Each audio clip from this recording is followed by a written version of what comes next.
We I are thought, live uh, now, so this is Spacepan on my usual. I guess this is becoming my usual time slot for live streams, and this one is special. I have a special guest here, somebody that I met at the International Conference on Men's Issues last year. His name is Richard. You prefer Richard, right, to Rich? yeah, yeah, yeah. All right, It's like and grating teeth when somebody calls you rich.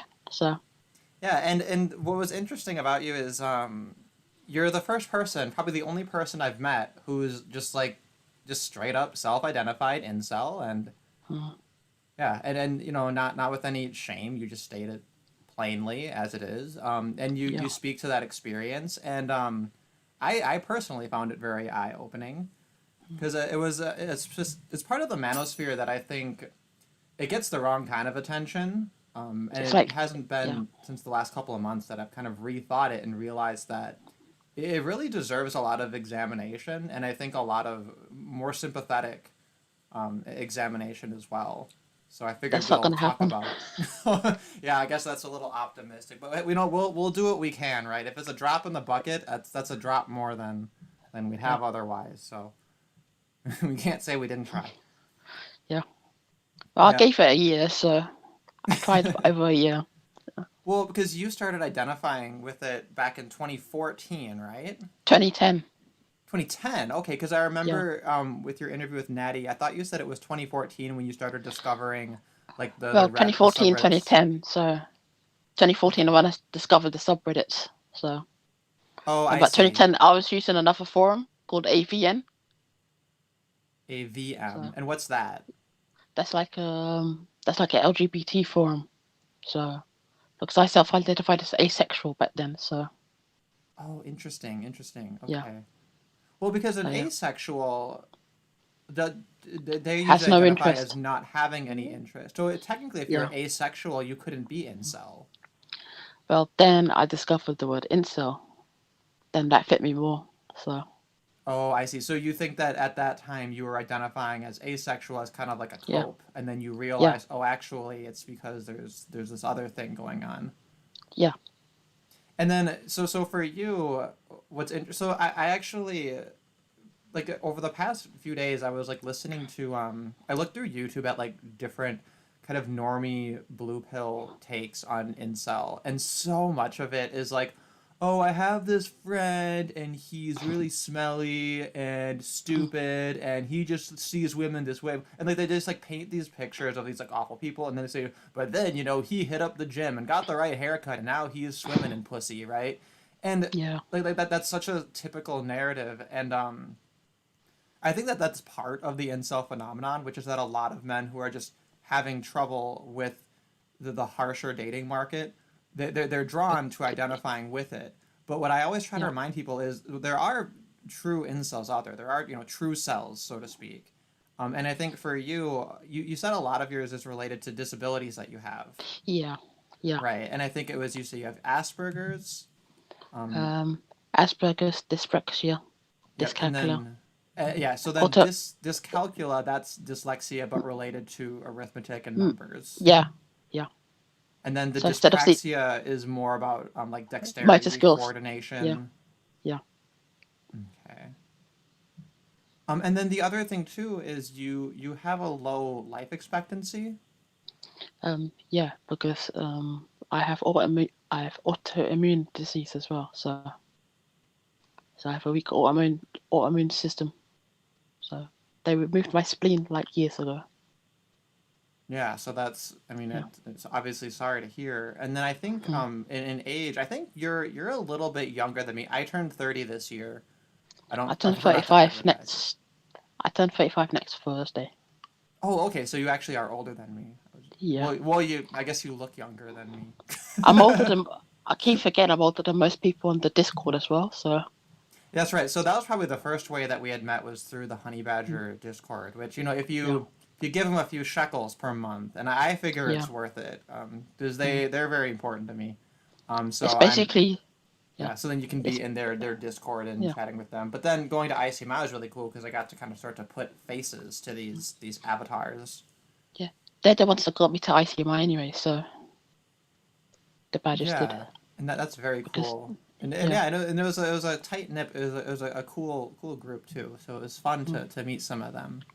I felt I like the problem with ICMI is it's only like a few days, and it really yeah. is something that should be long. It should be like Burning Man. It I should be think like a week, I like think we get sick of each crazy. other after a week.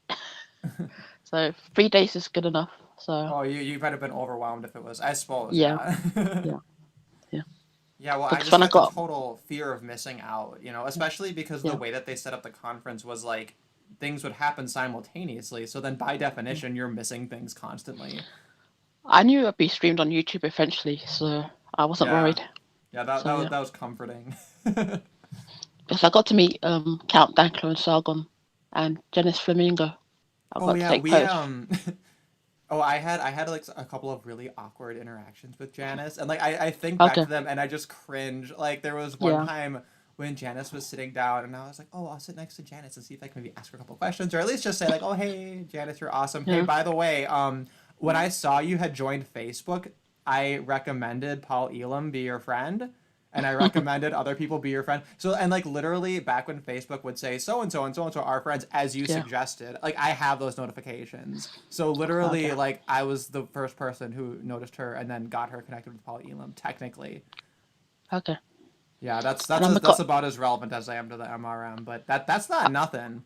But yeah. anyway, I was like, oh, yeah, maybe I'll like tell her that or something. But then I'm sitting here like that's so fucking stupid. Like she doesn't care. But then like I Mm, sat and she was like, my husband needs to sit here. He'll kill me if like yeah. I don't save a spot for him. And I was like, oh, sorry. So Mm. I don't know. It was just like, Did you like sheepishly walk away, or well, no, did I you just walk away? scooched Got over a spot, and then somebody came up to her oh. and her husband and said, hey, you guys should have a seat up at the front thing with the other people. Mm, And then she kind of like gave a little like smile at me and like a little mm, wave, like an acknowledgement, right? yeah. She's very Mm, sweet. She's a very very mm. nice lady. I sent I her got like a to meet. really like embarrassing like gushing message about how I Okay. wish that she was my philosophy professor. I don't Oh, think she that's nice. responded to it. Mm, mm. Because she works um, at in a Canadian university, doesn't she? So I'm not sure if she still works there. okay. I know she did for a while, Uh, and then there was this big kerfuffle, and I think that she kind of waited things out, and I don't really know Okay. exactly how that developed, but it seems like I don't know. Well, what I follow is just her series with Tom Golden and Paul Elam. Yeah. Yeah, I this is stood a up good to one. I stood up to Port Elam at the ICMI.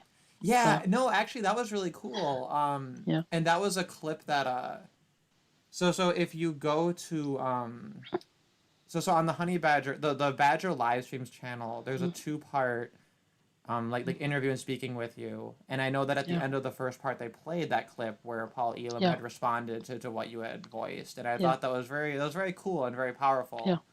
Especially because I actually didn't ask. I asked literally one question when I was at Okay. ICMI, and I was like barely composed enough to do it. I don't know, for some reason I Mm, was very emotional, which for me is okay. a little unusual. Usually I'm a little bit more kind of deadpan. Yeah. So That's how you got your name, I guess. yeah, right. Well, the name means nothing, so we just decide what Mm, it means after the fact. Oh, Cardo Head in the chat says Janice and I frequent the same coffee shop. That's cool. mm. I'm a little peanut butter and jealous. But yeah, so I'm trying to think. What else was it we had talked about? Well, because I don't want to totally reinvent the wheel. I'll post the links to the chats you had with Natty Okay. so that people can check those out. And I imagine maybe a few people in here have already seen that too. Were Probably. any recent developments, I guess, because those were quite a Mm. while ago. I did. I did a group at the Battle of Ideas in the UK as well. So I got to try and find that clip as well. Okay, so you had a group at the Battle of Ideas, and then you also Yeah. had your speech at Yeah. Messages for Men. Yeah. Yeah. Okay, what I should do is I should just collect a few links, and then we'll Mm. have a nice collection of things. And yeah, So I was really happy that you had asked me. You're like, hey, can I hop on your podcast? And I was like, yeah. yeah, that's awesome. Like usually I'm like twisting people's arms, being like, hey, come onto my little, come to my cult of like weird people and Yeah. queer dissidents. And then they're Because like, no, you're a crazy mm, person. And I'm like, okay, okay. but Mm, so this is refreshing. Yeah. Um, 'Cause I listened to your podcast last week as well, so oh yeah, so oh my gosh, the issue with that one, I thought it would be kind of convenient to cut it up into pieces, right? But then yeah. I realized when I record it through OBS and then re-upload it, the audio just went to shit. Yeah. So I'm never doing that again. And I think like a number of people like unsubscribed because they were like annoyed. They probably got like 5 different notifications of It, different it videos was when like like it could have just six. It was like been. 6 notifications in total. Yeah, it was Yeah. very. So I regret doing that. It was an experiment, but that one Mm. did have like distinct sections, so I still think Yeah. it was kind of worth it. But the audio, man, I don't. Audio. I gotta up the audio game. I'll admit that much. Mm. But yeah, so so there's this issue. I guess we'll address the elephant in the room because there's Mm. this issue with incels being depicted as like hateful Terrorist. misogynists and Yeah. terrorists and all these like violent people and they just need to Mm. get over themselves and blah blah blah. Yeah. And like I hate that narrative so much. I've hated it for as long as it was pinned to the whole Elliot Rodgers story. He And we'll wasn't even see. an incel though. He was a No, he male feminist. wasn't. He was a male feminist. So Yeah, I agree actually. Well, okay, so the thing is he was involved in PUA hate, and my okay. understanding is that that's basically when incels encounter PUA and then Mm. realize it doesn't work because they're incels. Like you And they notice a get lot of angry. PUAs, they tend Yeah. to be if not like very attractive, at least like passably attractive, right? Yeah. I think the vernacular is Chad Light. I've been learning a lot of new terms related to like the black pill sphere, and there's almost like a larger lexicon of like incel related terms as like the Yeah. rest of the entire manosphere. Like you got So your there's a incels, your true cells, your two gym black cells, cells. black cells. Is black cells a Yeah. thing? Is Yeah. that like There's black there's people or black pilled? yeah. Black pill incels. Black people. Black So like black incels. why is black cell a thing? I haven't heard this one yet. I need to hear about this. Because black men are not attractive to black women or white women, so they're out of the market. Really? Because I would Yeah. imagine, because I thought that the way it broke down was like women, they're okay with most other men. Like they like white men, and then they Mm. like black men, and then That's like because of the Arab and stereotype. Hispanic men. But then the least they like is the Asian men because they're Yeah. short, and that's like the Yeah. real issue I think. Well, there's two issues. Like there's certain things you can just get dealt that there's like Mm. not anything you can do about. Like you can't go to the gym and make yourself taller, and you can't like go No. to the gym and make your dick bigger. And women will No. say, "Oh no, I'm okay with a man if he's short." But what she means is like she's okay with a man who's like the same height or like at least half an inch taller than her, right? Like Because they got she's web not okay with heels. a manlet. She's not No. okay with like an actual like micro penis. No. Yeah, and if you just get dealt that hand, like it doesn't matter what you do, it's a multiplier. And if you have, infinite wealth and really, really good looks and everything, but then you got the micro penis, that's like multiplying by 0 and it just cancels out the whole thing. Yeah. And then like height is like that way too. And like I don't know, because since I'm gay, that's not a secret.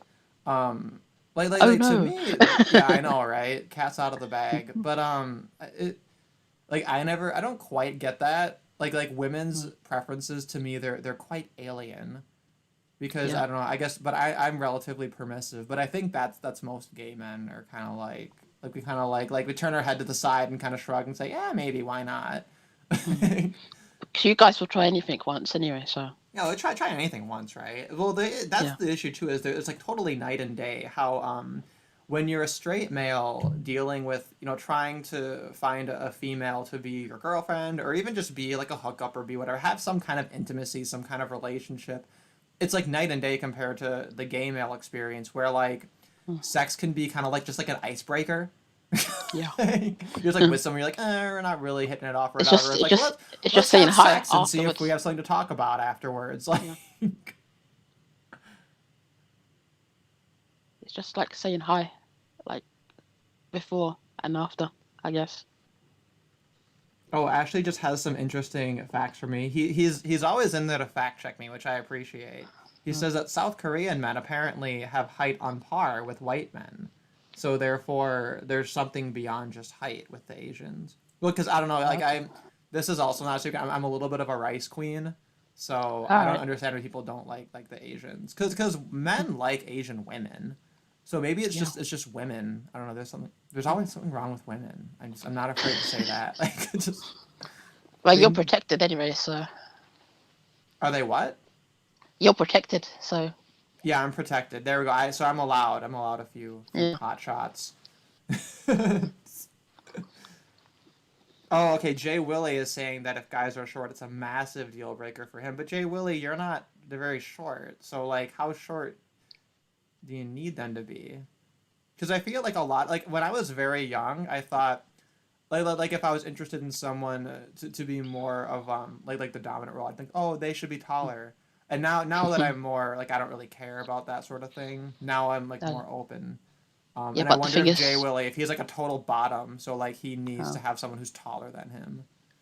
because most women won't grow out of that. So Yeah, it's but like it's all about this larger issue, right? Of like whenever things are directed at incels, it's always like the man has to improve himself, and it's like sure, there's nothing wrong with self improvement, right? It's kind of hard to be against that, but it can only take you so far, though. So it can only take you so far, right? So it gives people mm, false hope. Um, but then the other thing is that why don't we have a reciprocal culture towards women? I mean, why is the wrong question, but like I guess mm. like if we imagine like what if, you know, like I imagine you have the male standards for women, and it's like it's not very high, the male standards for women. it's really not. You know, it's like you can be fat, but just like can you be practicable? Like you're gonna fit in the car and fit through door frames, right? Mm. And you can even be old. You know, you're a little old, a little wrinkly. Hey, we can fold up a couple of flabs of skin and do you anywhere. Like men are creative that way, very permissive that way. Maybe if they want children, that can be a little bit of a hard wall. Yeah, That might be the only sense in which the wall is real. But in terms of looks, like women can actually kind of cheat their way around the wall, which is something that I they think not got enough like people are makeup willing and to stuff say. and Yeah, Botox. yeah, why not? Like female Mm. looks maxing is fairly accessible, fairly easy. Mm. And then men will be like, oh, don't cheat on me. And now it's like, well, okay, you can have an OnlyFans. We can be polyamorous. So it's like you can cheat on me, but just like do it above board. Just like don't cheat on me and lie about it, right? And so like the standards are so low. And then you look at women's standards, and it's like I just imagine like Bonnie Tyler is holding out for a hero. Just the lyrics Yeah, of that song. He's got to be strong and fast and in the yeah, fight and all this stuff. And it's like it's just too much. well, and I have a friend, and she's like, we're like an awkward pair because she is like a radical feminist, right? And I'm like Mm. the radical MRA. So then you get us together, and it's always like a comedy. It's like very funny because I always like give Mm. her shit, and she gives me shit, and we kind of go back and forth, and we have like a little. It's just like a fun little cartoony thing we have. But Okay. anyway, she, has never had a boyfriend, and I wonder why.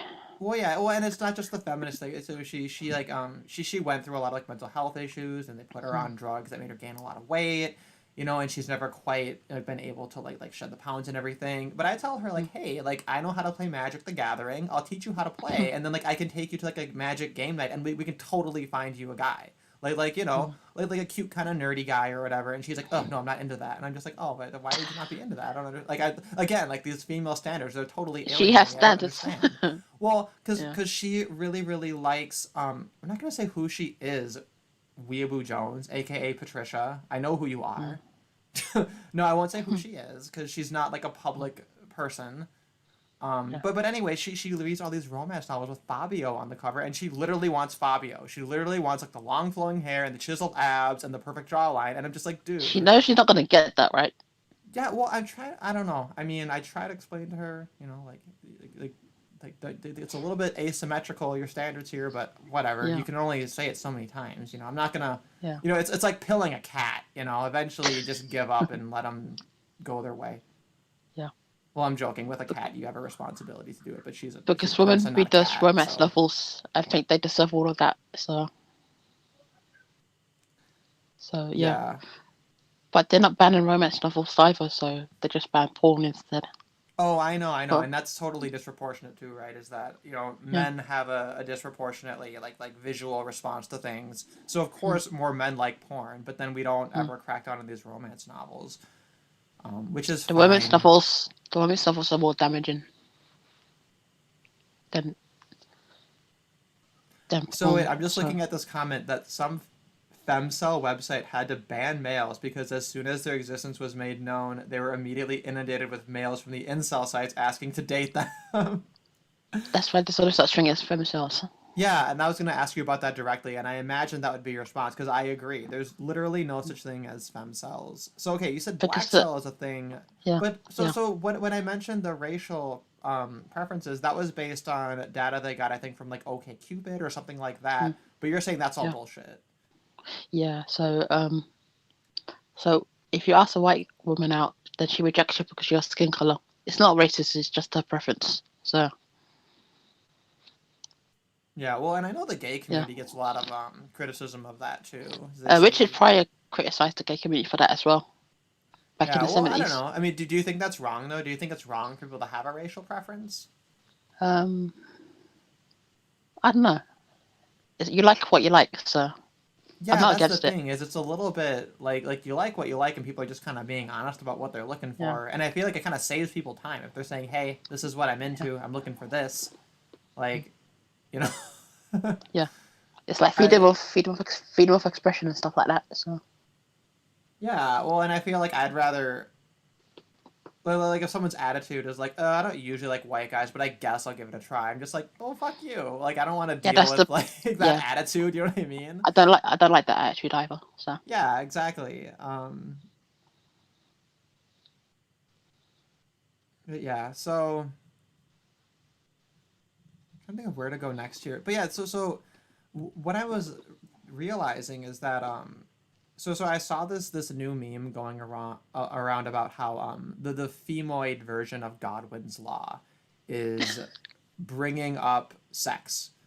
hmm, And I thought, damn, that's so true. How often do I like if I'm in an argument because I stir up a lot of shit on social media. Tree of Logic banned me from her chat on Entropy because I made a sarcastic comment and I didn't put a sarcasm quote on it, and yeah, she's like too retarded to understand it's sarcasm, which is ironic because like her yeah. catchphrase is the bell curve is a lie, and I'm like, That was they say sarcasm that as well, whenever wasn't it? there's an anecdote Yeah, that demonstrates that it's shaped like a bell. So like you literally think yeah, a bell is shaped like a square, and then you think other people are dumb, and like that's mm, your catchphrase literally like is proving the bell curve because like you don't understand what it means. Anyway, but the point is that I stir up a lot of shit. I argue with these females, and like it's totally true that the probability that they're gonna bring up sex or call you an incel or say you got a small dick or whatever literally I think they approaches one. And it's the same yeah, experience that Natty had mentioned, right? How she has a Twitter yeah, handle that's like a fan yeah. handle. So she's like They semi-anonymous. They think think she's a she's a man. man. Yeah, so they think Yeah, she's a man. So they dish all that shit out. And then for me, they know I'm a man, so they dish that mm, out, but they don't realize I'm gay, which is okay. funny. But they don't realize that. And then it's Mm, like, your powers are useless against me. Like, you're not gonna call a gay person an incel. There's I not used really such thing as a gay cell. It's no. just, I used the disabled one a lot and the blacker one a lot as well. So I used those as shields sometimes. oh, okay. Wait. So yeah, as a to get your oppression points. Hey, if you're dealt the Yeah, oppression, you might as well cash in the points, right? yeah, That's the yeah, world we're living in. I don't blame people. It's the same thing how people will criticize me as an ANCAP. They'll be like, "How mm, come you rode the public bus? How come you took your Trump bucks?" And I'm like, "Fuck you. I'm first entitled to them." Like people like me who oppose this kicking and screaming, like we should be first to get the Gibbs, and then if it all dries up and the currency collapses, like all the socialists should be the ones to yeah, have nothing. yeah.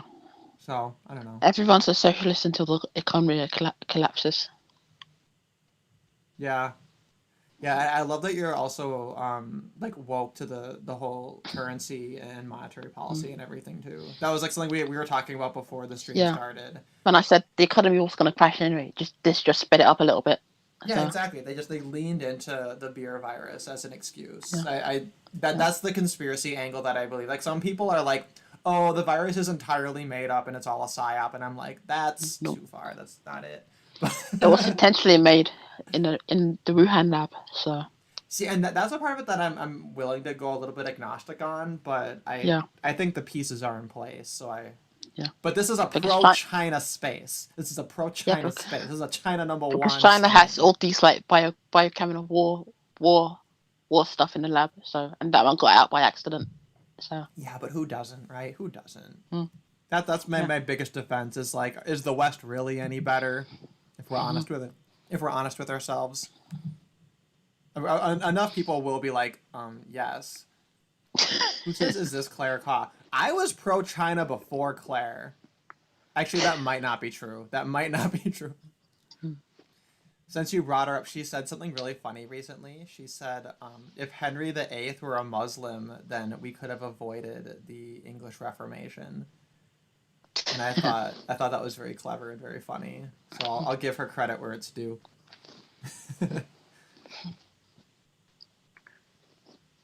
Is this Claire Ka? Also, I guess, does your voice sound like Claire Ka? I don't think you don't sound like the fucking Queen of England. I think who your said voice is that? probably more listenable than mine because you're from the Okay. UK. No, Yeah. Weeaboo Jones. I'm talking to Richard. Richard's a self-identified incel. I met him at the ICMI in 2019, and he's a very, very kind, very wholesome person who's interested in things that I'm interested in. And he's like you're like the living embodiment of the counterexample of like this whole like hateful, evil, terrorist stereotype of the Stereotype. incel. Yeah. Yeah. So yeah, I try and get out there as much as I can. So Yeah, well, and you do a good job of it too. And like the thing that I've noticed is a lot of people like for example, within the MRM, a lot of people have to go through these issues in order to later speak to them. And like yeah, so many of them are like, "Oh, I was divorced and now I realize, wow, this is all crap." And I get that like a huge number of yeah, them, they had no idea there was a men's rights movement, they never questioned no. anything, and then they had to experience it in order for it to be brought to their attention. But then you And have women had like, to sorry, what? um, and the women had to go through their sons being falsely accused as well. Yeah, So yeah, yeah, exactly. Same kind of thing, right? So, but yeah, now we've had like so many years of like a semi mainstream presence, right? Like I'd yeah, say since 2014, right? yeah. Um, The early 2014, late, yeah, around that time. yeah, that's when it Because there's started to like a kind of lot of gain more momentum. And I guess our perception's probably kind of warped because if because I get the feeling you're like me and you like spend a the lot of time just like listening to long shit on YouTube, right? yeah, And like we are the queerosphere. We are like a weird sphere of YouTube. Like hmm, I joined like a little group of like small YouTubers to see if I could like connect with other small YouTubers to see if there's other people who are interested in it. And it's like no, it's like oh I have a Minecraft channel, oh I have a makeup channel, oh I do beauty things, oh I do cooking, and it's like it's so like mind-numbingly basic. And I post my yeah, thing and I'm like, hey, I do like libertarian, anti-feminist, anti-Abrahamic, anti-theism. You know, that's kind of like red pilled, but I try to find the white pill here and there, and they're just like, "What the fuck are you yeah. talking about?" They're To, just like, yeah, they it's don't like know the so different pills and alien. stuff. Yeah, so alien. Which like I Hmm, get it, you know. It's kind of like in real life, you know. So yeah, that's why we're baby, we're small. So our yeah. perception of like why don't people know about these things is a little bit skewed. But the reason I mention it is that like from my perspective, I'm sitting here like, man, the MRM has been like shouting into the wind and like promoting all these ideas. And like anybody who has any interest or any conception of gender issues, all you got to do is for one moment in your life just try to compare men's versus women's issues, right? And you They immediately never do that. see, So yeah, they never do that, right? Even though the entire feminist narrative is based on comparative claims, nobody does the and lies as comparison. well. So Yeah. So part of me, I'm starting to reach the point, and I don't know if this is like horrible and toxic, and if I should like try to not think this way, but I don't know. I'm It's like this starting to hate that new. word. Oh, I know, right? Yeah. Sorry, Yeah. trigger warning. But I'm sitting here like, are men even worth saving Mm, if we can't force them to be saved, right? We're like yeah. dragging them kicking and screaming to be like, hey, like, we want to solve your problems. And they're like, no, I want to be a traditionalist male. I want to be a house Negro under patriarchy and serve my woman. And I'm sitting here like, Yeah. well, then fuck you. And I'm sitting They here want to like, stay am I on. even They going want to to stay on care the when they kill plantation. themselves, you Yeah. know? Yeah. Like, am I even Yeah. going to care? And I know Yeah. that's horrible. It's such a horrible thing to say. Like, maybe it's But too the thing is, early to say that kind yeah. of thing, but I'm getting there. I'm But feeling my own version of a black pill, I guess. the thing is, it's a woman-led movement, so and that's where it needs to stay as the MRA. It's a female-led movement, Yeah, that's what I noticed. It's so the women and gays like leading it. yeah, Mostly the women, I think. Well, yeah. and I think it's because I don't know, like this whole like female versus gay male standards towards men makes me Mm. think, oh, it seems like gay men are the only ones who actually are into men, Yeah, whereas and then like females within the MRM, they're usually quite atypical. they usually use men for reasons. So Yeah, well, I same mean, with there are some like that, right? Like there are some kind of like yeah, grifter, quote unquote, trad thoughts, and I used to think like I remember last year when me and Prince had Elizabeth Hobson on, like to intro. she's like a tradful. So I don't think she's a trad thought, right? I think she's actually like this rare exception to the rule where she's very traditionally feminine and like a mm, true like a true believer. yeah, Whereas most other women in the MRM, they have features that are much like harder. mm, They don't give off that feminine wild vibe as much. Which no, isn't to say they're like non-feminine or whatever. They're just they're different, and like I think people can tell, which is fine. But I remember I did this whole thing where I talked to Elizabeth Hobson, and I was like, hey, I know that there's a lot of people who are very skeptical of like women in the men's rights movement, and I think you guys get like a bad rep, and I think that like sometimes you guys are underappreciated. And she like totally pushed back on that. She was like, no, no, like they're totally right to be skeptical. They're totally right to question women like this and blah blah blah. Like she like wasn't having any of that, and I was like, wow, like that mm. was I thought that was kind of cool that she pushed back on it, but Because they would normally take the praise. normally they would. When I was the thing is I like tried to search for your conversation with Natty, and it led me through Mm, looking up like a bunch of like super old like fireside chats and things like that. yeah, And I was looking at all these names, and so many of them were like these people, a lot of them women, who mm, Brian interviews on Honey Badger Radio, and they have these conversations or blah blah blah, and you think like, oh wow, cool, a woman's on our side, and like these people ghosted, they're gone, they're yeah. they're in and out. Um, That's why I don't like tradfolds anyway. So you gotta be in it for the long haul. So yeah, absolutely, and and the the Honey Badger, I guess the Honey Badger core trio, it seems mm. like they've stood the test of time. Well, they had members leave. So Well, okay, but not the core like trio. It was no, Allison, no, Karen, Hannah. yeah, Um, yeah, and then Crystal Garcia did her own thing, and it was still I think like relevant towards gendered issues, and I think still productive. And then I think she just got burnt out of like the YouTube scene. So maybe I'm being a little bit uncharitable. Like I guess mm, I shouldn't expect people to like stay on YouTube forever until we solve all these issues that mm. it seems in all likelihood won't get solved in our time. Unless they start affecting women more, then it gets solved.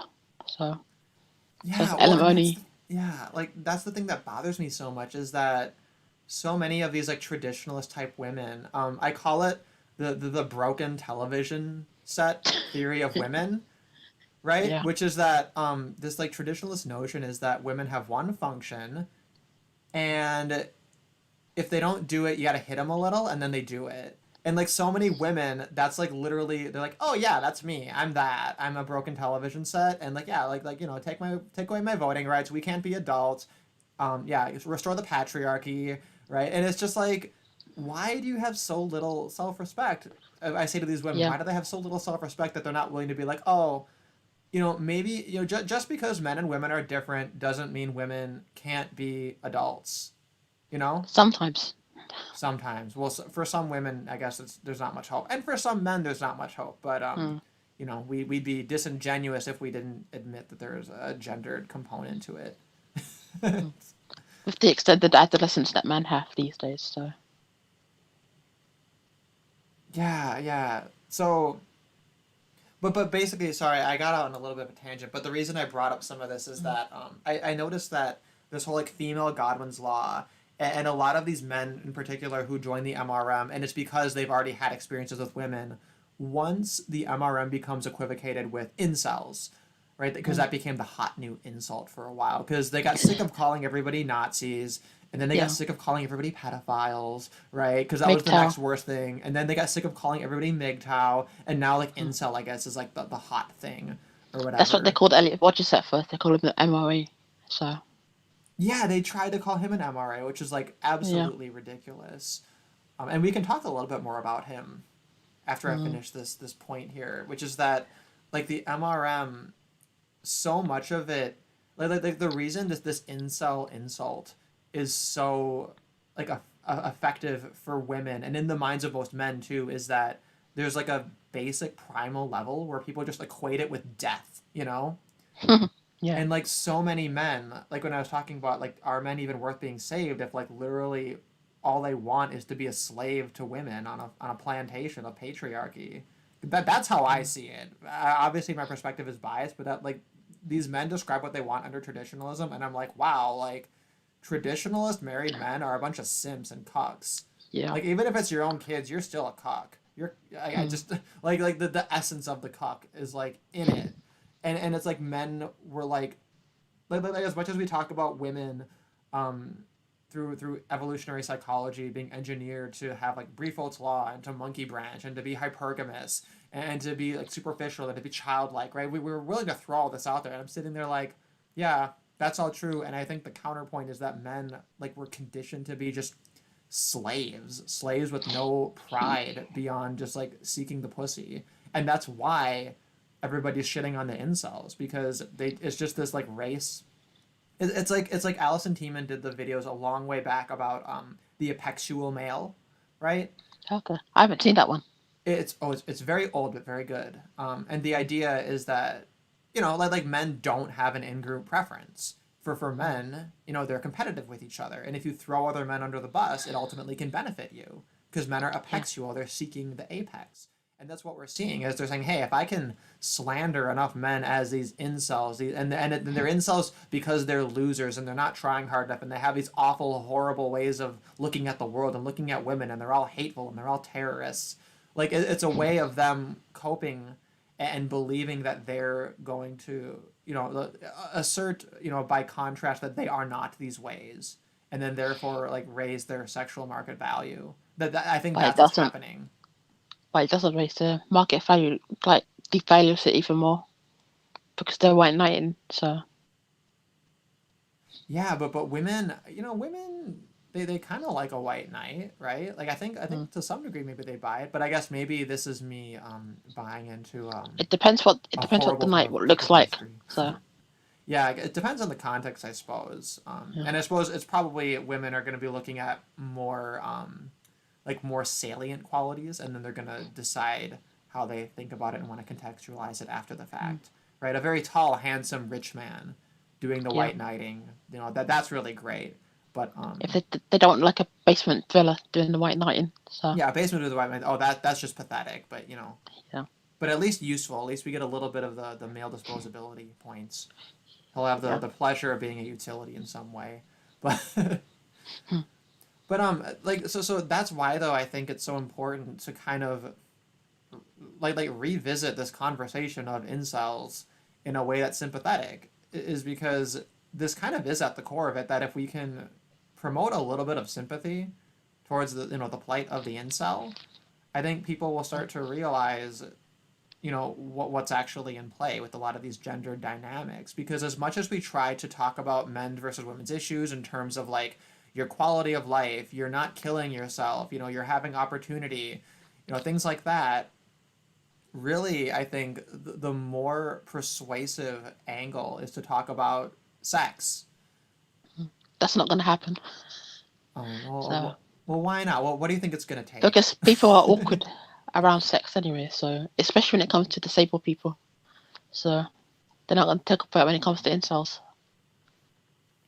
Yeah, I mean, I guess you're kind of right. It's a lot of like sexologists I think know this better than anyone that it's these are prickly subjects and very intertwined with things. But I think that's probably the reason it's being avoided, and we're Mm. probably doing some damage by avoiding it. Um, I mean, I guess in terms of solutions, I kind of keep all my eggs in the transhumanist basket, right? Like we're all gonna Mm. have like yeah, like sex dolls and drugs to The robots manipulate are just around the everything, corner and anyway, so. yeah, and the Matrix and just like stuff like that, like Mm. which some of that is I think not too sci-fi, but it is a little Yeah. sad that we can't expect very much in terms of like the right conversation and the right understanding to. I think because it affects men as well, so nobody's willing to have the conversation. So. Well, that's the thing. Yeah, and that's the thing that's very clear is that people would like somebody I guess from the outside looking into this conversation would say, "Oh wow, these guys are so they're so hard on women right now," and it's like, well, no, we're dishing it out to the men too. I think we're very equal Mm. opportunity here. Mm. Yeah. So women need it more though. So You're gonna need to what? women need to like know the harsh truths and stuff. So. Well, and that's what I think too. I think that in terms of a white pill, I think there's so much more to be gained through women improving their behavior. But when you prove that their behavior is misogyny. Well, I know. Well, I mean, I think we need to destigmatize misogyny. I mean, I have a whole Mm. shtick about destigmatizing racism, right? Because I just the anti-racists, I can't stand them. Like Just they're say the so N word. awful, huh? Just say the N word 1,000 times. Yeah, right. That'll be great for the Yeah. channel and everything. I mean, Okay. well, actually, I have I don't know if I've mentioned this before, but I have this problem where like as like a little inside joke to myself, I would like say like sing songs in my head, but then I'd replace random words with the N word.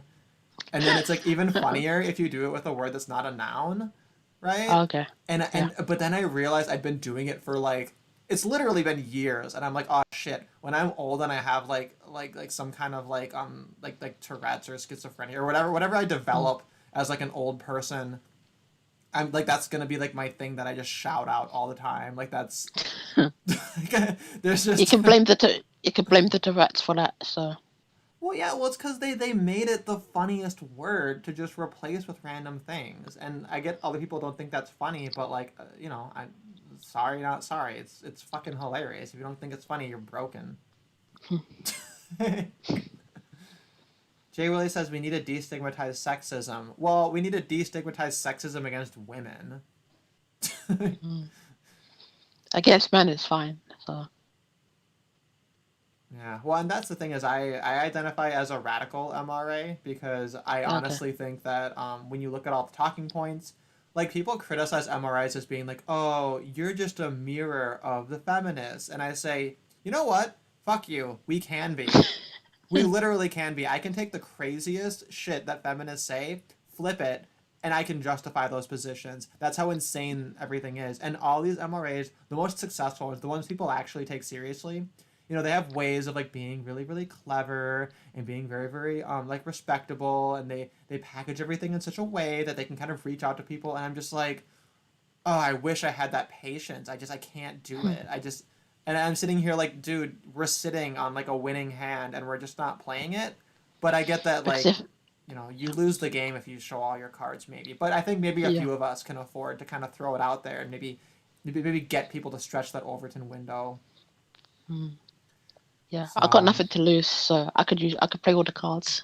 yeah, there you go. You can join my cult of the radical the radical MRAs. Because I guess everybody else thinks that idea is kind of stupid. like, no, like, and I get that in doing that, probably a lot of the MRAs are like, ooh, we should probably distance ourselves from this person because they're gonna make us Yeah. look like an unhinged lunatic, which Hmm. is fine, fair enough.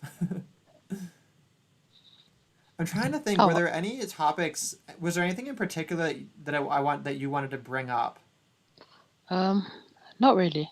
It's just I think we talked about the interview, didn't we? Or just a little bit of it. Talking about what? The interview that I did last year.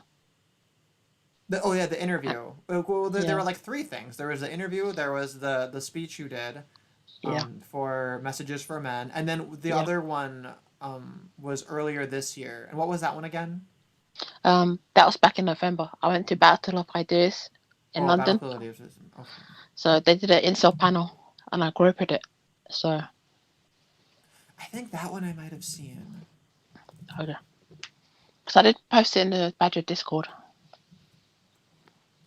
Yeah, I'm gonna make sure. So I'm just making a little list here so I don't forget them. Messages, and then battle of ideas, and then the interview with Maddie. So I think that between those things, that's like 4 different links. I'm gonna make sure Yeah. I beef up my description here with. That was the one thing I do. I felt like I set this one up so professionally, but the one thing I forgot was to toss all my links in the description. But whatever, I can always put them in there later. Jay Willie mentioned masculinism or virilism. No, that's not radical men's rights advocacy. Masculinism is more. That's more like an ideological form of male traditionalism, and with a little bit of overlap with MGTOW and with groups like Mankind Project. But I think it's very MGTOW, different. the MGTOW people, I think they're slowly winning because most men are exiting.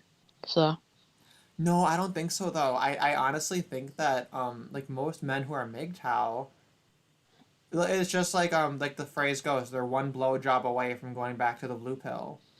okay, Yeah, I think a lot of them, you ask them what they really want in an ideal society, it's, hey, they want to restore the patriarchy. And I think that's pathetic because I think that the patriarchy is a losing deal for men. But, that's, I guess that's not a popular take. Most men would say, how dare you? I I guess in thought that way, women, I'm a little bit like the radical feminist, right? Because they tell women, oh, I can't believe you only want to be a housewife. yeah, But I thought women invented the patriarchy, so they have something to complain about. yeah, right. Well, that's the thing too. Is that'll be that's the final women's issue. Is once they're in a utopia, they have nothing to complain about, and that's going to be the paradoxical issue that they can't solve. I mean, if women Because would play more video games, then I think that would solve it, right? they've already ruined video games, so they've ruined pro wrestling as well now. So because the feminists got into pro wrestling and I didn't hear about this. they're making changes behind the scenes to make it more feminist. So Well, okay. Did you see? There's this really funny parody going around of Last of Us 2, where they take the clips of the tranny beating up Elle, I or saw that. Ellie. I saw that Yeah, one. and then they Yeah. put the voiceover over it that makes it like a female wrestling thing with all these like really funny lesbian jokes. It was very funny. Yeah. I love the irony of that though. That I was watching it and I was like, ooh, like I watch a lot of horror movies and like slashers and really violent media. And I'm very desensitized to like people beating up women. Like I'm very Okay. egalitarian in that way. But I was watching this and I was like, damn, like Yeah. this is like the most this is like the most I've seen a woman like totally get her Get beat. ass kicked like in Yeah. anything. And I'm sitting here like this is like the big woke like feminist thing. And they're gonna sit there and say, oh, if a woman has her ass cheeks hanging out of her little booty shorts and you're in your back and ass bullshit JRPG, that's misogyny, right? Yeah. If her tits are a little bit too jiggly, right? That's horrible. That's misogyny. You hate women. She's giggling If and her she tits has are long hair. bouncing. Yeah, she has long hair, too long. How dare you? But then they're their woke ass game is like literally she's having her head like smashed into the concrete over and over again repeatedly, and her teeth are flying everywhere. There's blood everywhere and shit, and it's just like Jesus, like I Weeaboo Jones. No, I don't like Guro. I don't know. I'll just watch gore for the sake of it. But I like horror movies because they're like it's like a video game and a movie at the same time, but you don't have to do anything. You just like pick a person and try to make Yeah. guesses. Yeah. Okay. I don't watch that many horror movies. So I've What kind probably of seen movies do you watch? just comedy movies mostly. So Spaceballs I really like. Oh, I haven't seen that Anything in a but while. you haven't seen Spaceballs? Well, I have seen it, but it was a very long Oh, time ago. I might have been too young to really truly appreciate it. okay. So I like Demolition Man as well. So Which one? Demolition Man with Wesley Snipes and That Sylvester one I've Stallone. never seen. I've heard the Uh, title about. Maybe I'll see if that's somewhere available. Because that's like a that's like a comedy, but it's really an action movie disguised as a comedy. So yeah, because I'm sitting here like I'm about to watch a horror movie about a mermaid that gets captured and then they cut off her tail and throw her into an insane asylum and then nobody believes okay, she's a mermaid and I'm sitting here like maybe I should watch Demolition Man instead because I've been yeah, disappointed before. Demolition Man's more happy, sort of. So Blazing Saddles was good. yeah, I like Blazing Saddles a lot as well. Um, You like I haven't the seen good classic comedies. I I haven't remember seen History of the World, part one. So yeah, last I haven't week, seen that. Church of Entropy was like, "How about Scary Movie?" And I was like, "Ooh, that's big nostalgia for me." We watched Uh, those I series don't like quite the a scary lot. movies, so they're like they're like rubbish to me. So Yeah, they're like it's rubbish kind parodies. of a lot of like dick jokes. It's a little bit Yeah, yeah. Well, especially if you don't watch the horror movies, then I think yeah, some of the jokes are like they might seem kind of random. yeah. But if you play it like straight comedy straight, then it's more funny that way. So if everyone's not being mugging for the camera, like in Hudson Hawk. So Yeah, one of the funniest movies I've ever seen was Grandma's Boy. oh, that's with that comedian guy. I can't remember his name. I don't remember his name either. I don't know actors' names. It's too hard. That was like gross out humor, wasn't it? Really. You know, and I just love the scene where like the grandma is starting to play the video game, and Mm. she's like, "Oh, I have to kill them," and he's like, "Yeah, just use this button to like throw fireballs at him," and she's like, "Oh, well, I guess drugs are bad." uh, And then hold on, I found it. So it starred Alan Coffet and Peter Dante. So that's all I know. I was looking at IMDb. So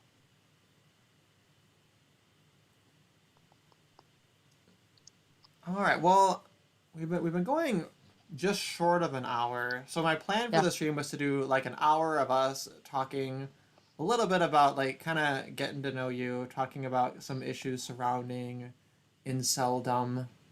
hmm. And I feel like I don't know, our conversation was so efficient. I thought we'd ramble a little bit more. Oh, the I wonder. Incel. One of the co-founders of Incel.co is by a black guy. Can you tell me was there more about Black Cell besides just like people have like a racial preference and that's part of it? Because like to me it's like usually with being an incel, I feel like it's a combination of factors, right? It's It's like a mostly perfect because storm. you don't fit the stereotype of a black guy. So that's just it. Oh, I see. Because you know it's supposed to be like tall, dark, handsome, and Yeah, like a kind of very angular face and like a very pronounced kind of brow too, yeah, and a deep voice as well. and a deep voice. Yeah. Okay. So any black people who Don't and fit there's that a lot of stereotype. ways to be different from that. Like I feel like Yeah. not even most black men look like that. Hmm. Well, but then But people, there's like what's his name, that one black actor, and the joke is that like all of these like white chicks who aren't into black guys all say no, I'm not racist, I like this black guy, and it's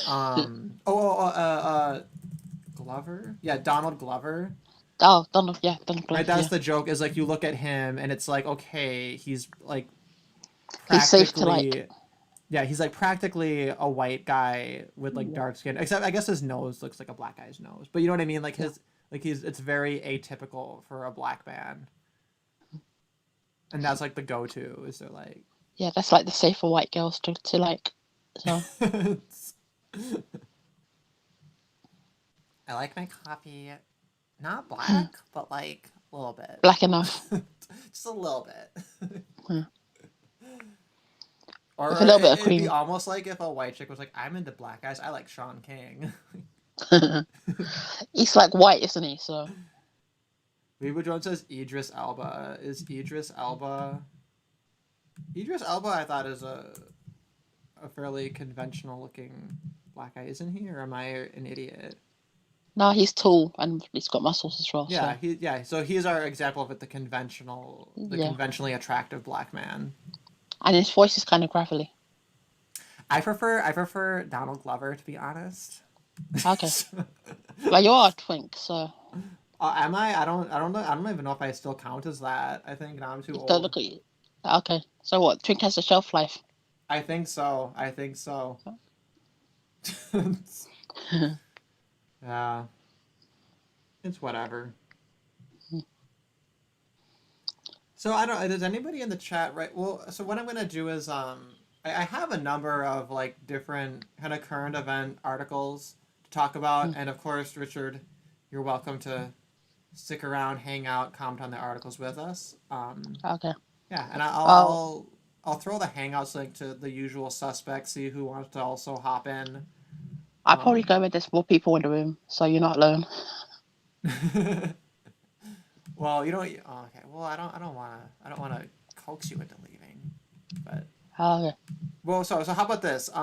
At the very least, I'm gonna list off the different things I have here, and you let me know if any of these sound particularly interesting to you, Okay. and then we can talk about that one first. Yeah. So one of these is one that I just learned about. I guess it's been news for a while, so I'm a little bit late to the party. But this was the Ahmaud Arbery shooting. Oh yeah, I saw the video. Yeah, I saw. I just watched the video also. I can't watch Yeah. the video on my stream because I'm Stream, it afraid can that take it down. yeah, Yeah. even though I don't. Well, I guess yeah, it has like a person like getting killed in it. Yeah, that's a standard. I think. I think Susan doesn't like it. She doesn't like the N word, so she's not gonna like a person getting killed. Fair Can you bleep enough. the N-word out? Yeah, right. Well, I don't know that there was no N words in the video, so we're good. The other video, this other one I had was woman upset at McDonald's closed dining area shoots at employees injuring four. Was she a white woman? Good. No, it's a black woman. Oh, okay. Oh, her name is Gloricia. So black then. That's an awful name. It was like Lucretia or Yeah, it's something. almost like they couldn't tell if she should be like Gloria or like Letitia. Oh, So they Gloricia. compromised. And then I have a pair of stories. I have two kind of complementary stories. One is about a man destroying his girlfriend's Animal Crossing island in retaliation. And the Oh. other one is about, I think this is a father who deleted his 9-year-old son's Minecraft world to punish him for Yeah, I not heard about waking that up early story. enough. Yeah, so I have those two, which I think kind of complement each other. I have one about Stephanie Meyer publishing a new Twilight book. I haven't read this. I don't know what I'm Everybody, gonna comment on with that, but everybody flipped out over that one. people flipped out over it. Okay. Yeah, Are you they're very like, familiar with Twilight? I'm not. All I know is that no. Breaking Dawn had a lot of messed up crap in it, and I worked at Hallmark, and like we had those in our book section, and then like I worked like a little old lady, and I was like stalking like Breaking Dawn at the Hallmark next to the Precious Moments figurines, and she's like, "Why are you laughing?" And I'm just like, I took the book out, opened it to like it was like halfway through the first chapter, and I'm like, check out this thing about like the vampire fetus or whatever, and then she's just like, "What the fuck?" Is that where Jacob imprints on the child?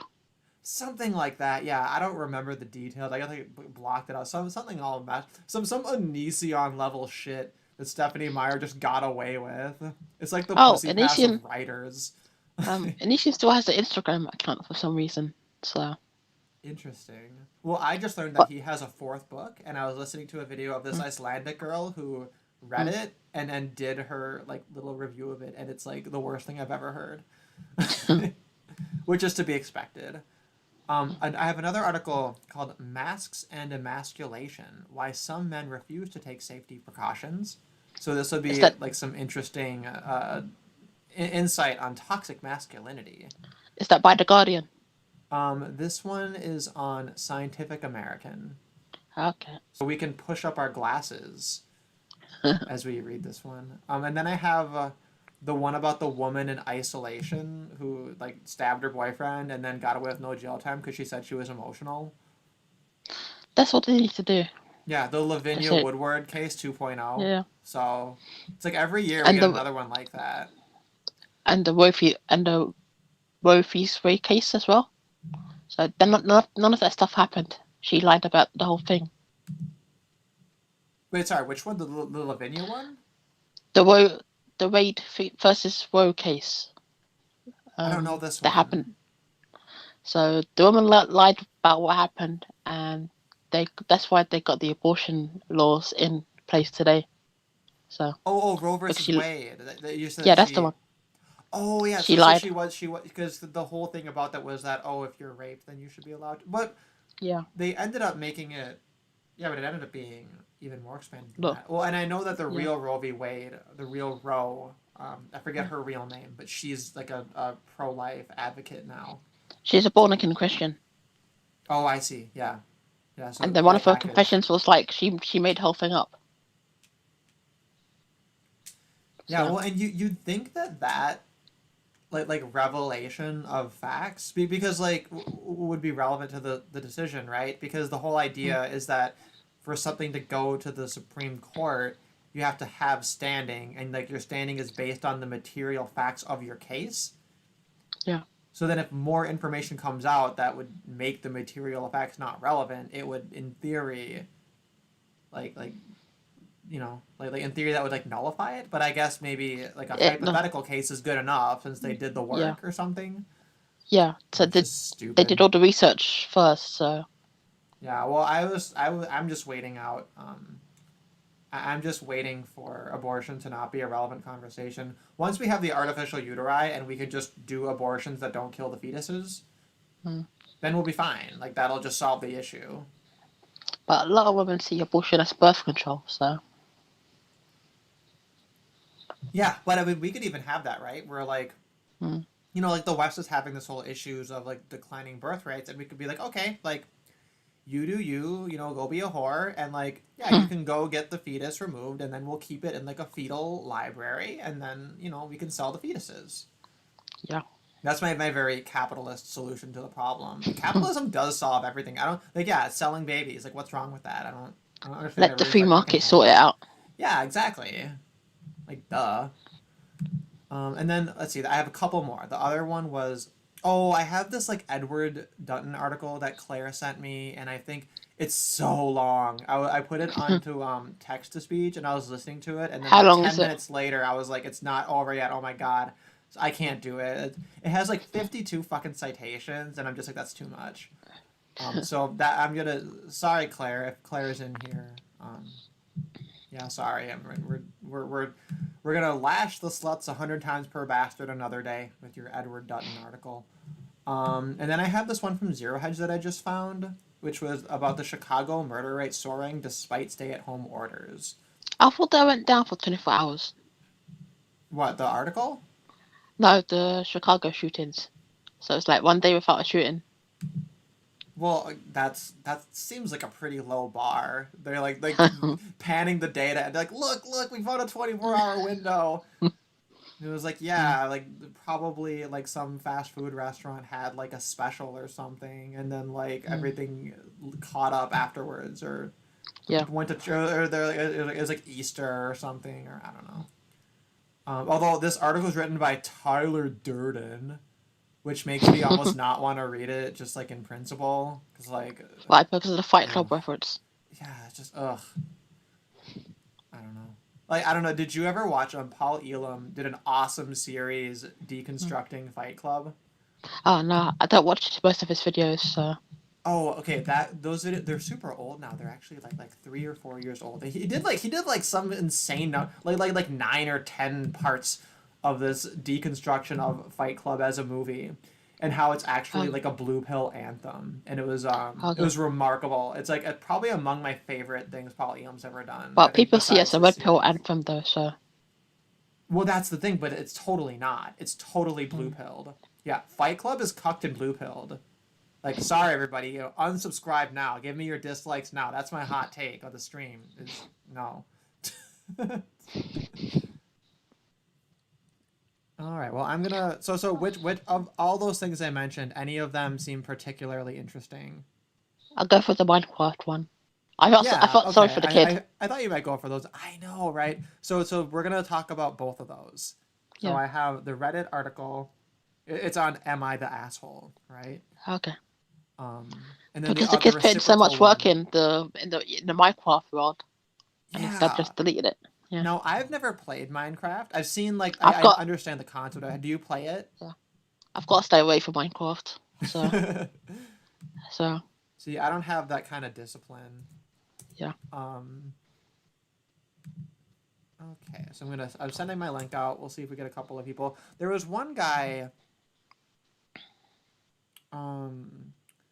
There's a guy, Spiritual Mamzer. I think that's OV. I don't know if that's one of his like handles or whatever, but he was like, "Oh, you're gonna talk to an incel. I want to ask him a couple questions or something." And I was like, "Yeah, you can come on as long as you're respectful." And he was like, "Yeah, of course." If it's why do you hate women, can I leave?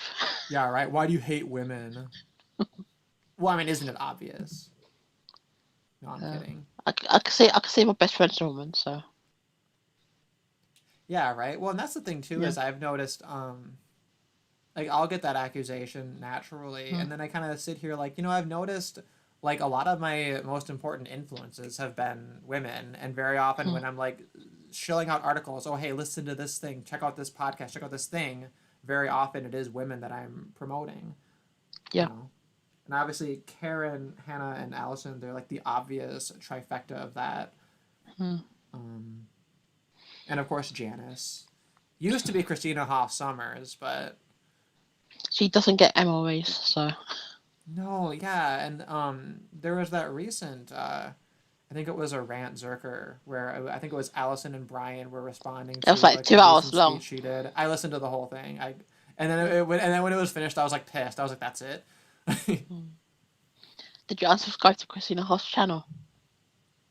I used to, but then I got sick of it because it was, how there's this whole trope among conservatives where they're like, the Democrats are the real racists, right? There's like this this anti SJW trope where they're like, the feminists are the real sexists, and I'm just like, ugh. No, Weeaboo Jones, Tree of Logic is on my shit list because she was mean to me and I'm salty about it. So now we're enemies. I'm gonna have a fucking beef with her. So I'm gonna take her down. Just don't go Tupac and Biggie Smalls with it. Biggie Smalls? Is that a verb? No, just don't go Tupac and Biggie Smalls with the beef. Oh yeah, right. I don't want to do. Well, she'll literally kill me if it comes down to that. Like that's not even up for debate. But if it's like a petty war of words, I think I can outmaneuver her. Yeah, no. So the whole story, Weeaboo Jones, is she was covering the story about these kids in Poland, like they have like a pole dancer come in, and she did this like pole dance to fucking Hallelujah in front of all these little kids. And I made a sarcastic comment like, oh, the kids will be fine because they're gonna realize that their teachers and parents are a bunch of filthy degenerate communists. Right? Like obviously a joke. And she was like, what? I'm gonna ban you, blah, blah, blah. And I was just like, dude, like what's wrong with you? It's hard to joke on Twitter. So I disagree. That was clearly an obvious sarcasm, but I noticed all the other people in her chat, they have to do /JK, like a bunch of boomers every time, because like she literally can't detect it. But she she's not like, she doesn't have like a cognitive thing that makes her not able to understand sarcasm. She's just like, I don't know. Is she autist? I don't think she is. She doesn't come off that way at all. I think she's like socially competent. So I don't know what her fucking excuse is. But the issue I had is like she does her whole thing with like the big quote unquote big kids table, right? Where she has like a quote unquote not an echo chamber with all these people talking about stuff. And I'm sitting here like, not a single one of these people care about men. None of them. Like Halsey doesn't. None of your conservatives do. They're all a bunch of trad cucks. Your liberals obviously don't. Your anarchist libertarian guy doesn't know anything about gendered issues, particularly regarding men, right? So she manages to assemble a panel of like 9 fucking people, and not a single one of them cares about men. Yes, she is a boomer. I don't know if she's a boomer quite, but I think she's reaching menopause, and I think that's part of the issue. That's boomer, so. Yeah, well, I don't know if she's quite there, but she's very healthy, so it's hard to tell. Also, black don't crack. Okay. So, black don't crack, and she we use a lot of cream in the morning when we wake up. So is it the cream? Yeah. So wait, we use like it's what, just the coconut oil? Yeah. I doubt. I doubt it. Well, and I was thinking, well, then again, maybe that is true because the Asians, like their Mm, skincare game is like top of the mm. line, and it's the same kind of deal, but there's not like a Yeah, catchy phrase for Asians. Like, because you see a black person's like carry-on bag, they have like loads of creams and lotions and Vaseline and stuff. So maybe that's it. that's Do you the think skincare. so? You think white people just like aren't trying? Like, No, because your skin doesn't get dry enough. So no, but we totally live in places like that are very dry, mm, like in Scandinavia and like in Minnesota where I come from. Minnesota is like the coldest, driest state in the entire country. I don't think white people use lotion as much as black people. So Well, I didn't start using lotion until semi recently, so maybe I don't okay. know. But now that I live in Asia, Mm. it's so humid here all the time that I just Don't can't. you guys have AC in Hong Kong?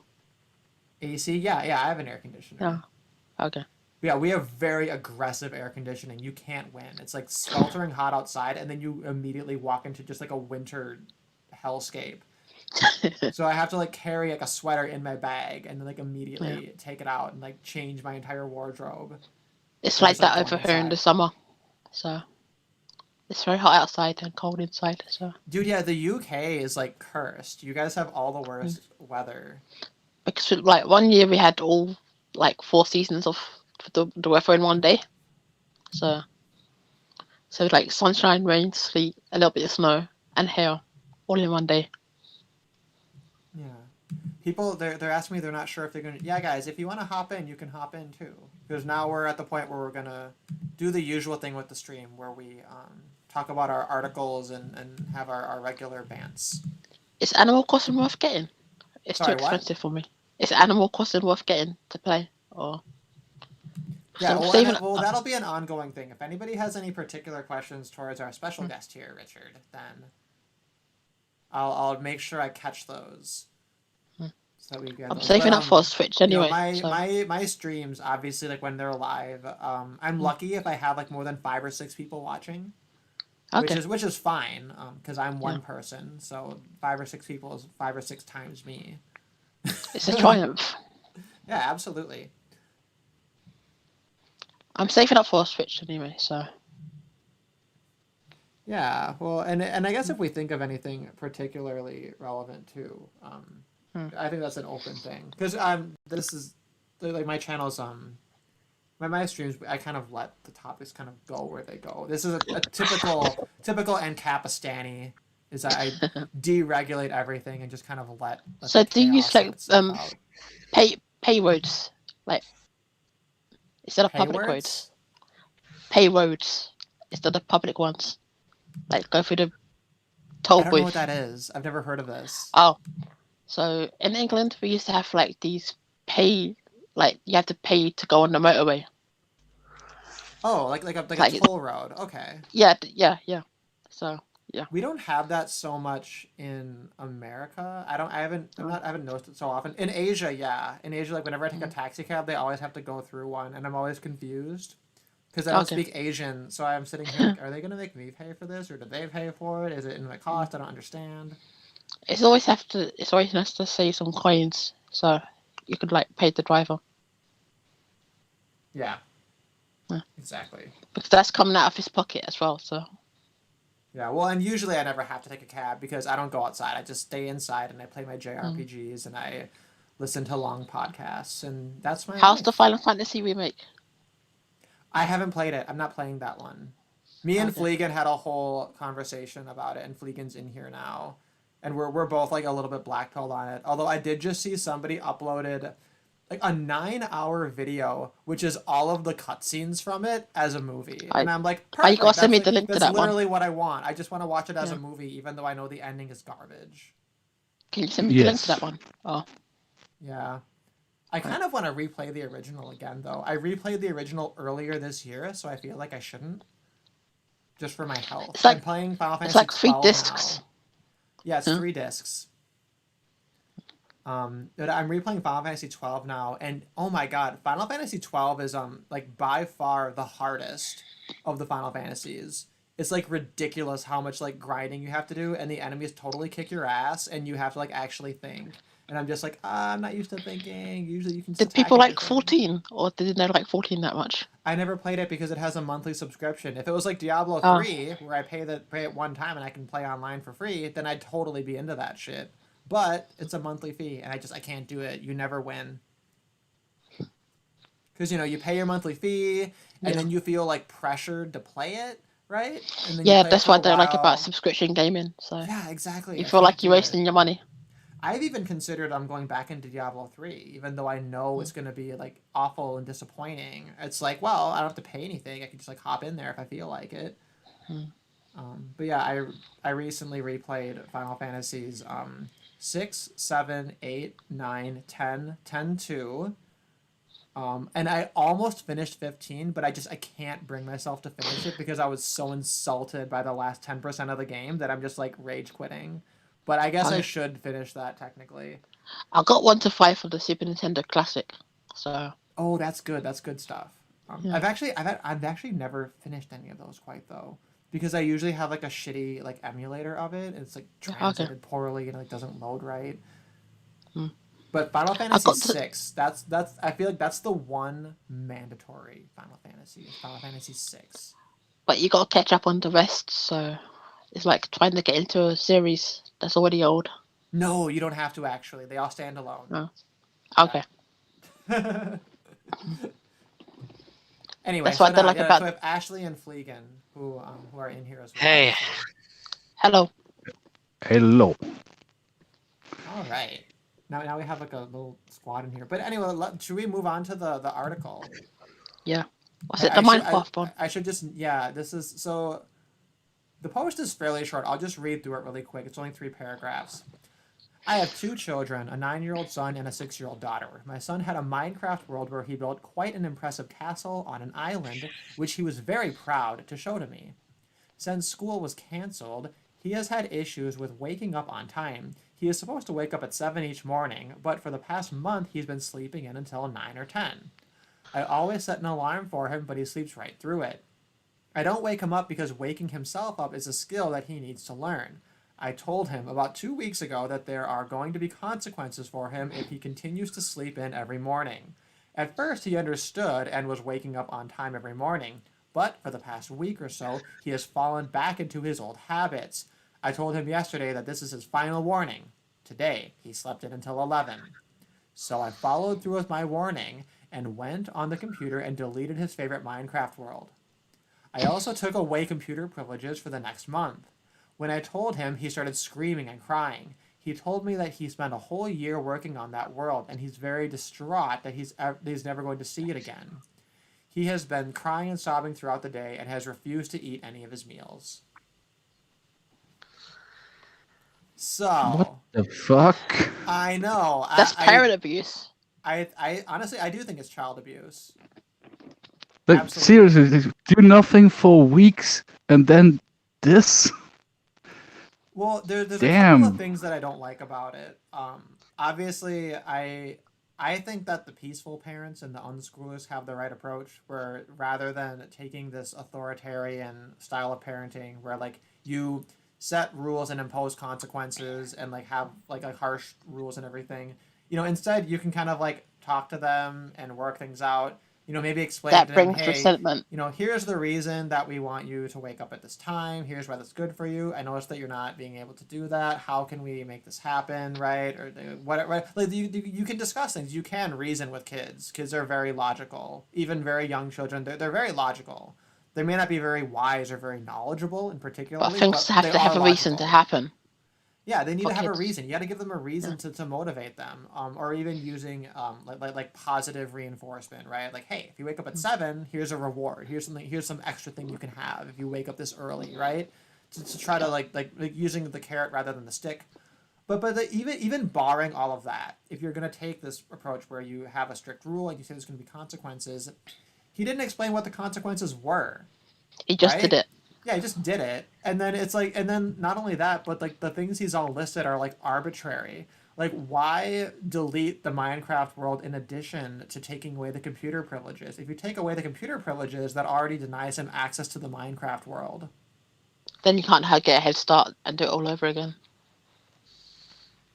Well, sure. I guess if he's concerned about that, but you know what I mean. Like, Yeah. yeah, he won't have to restart it if he just gets it back eventually after being able to.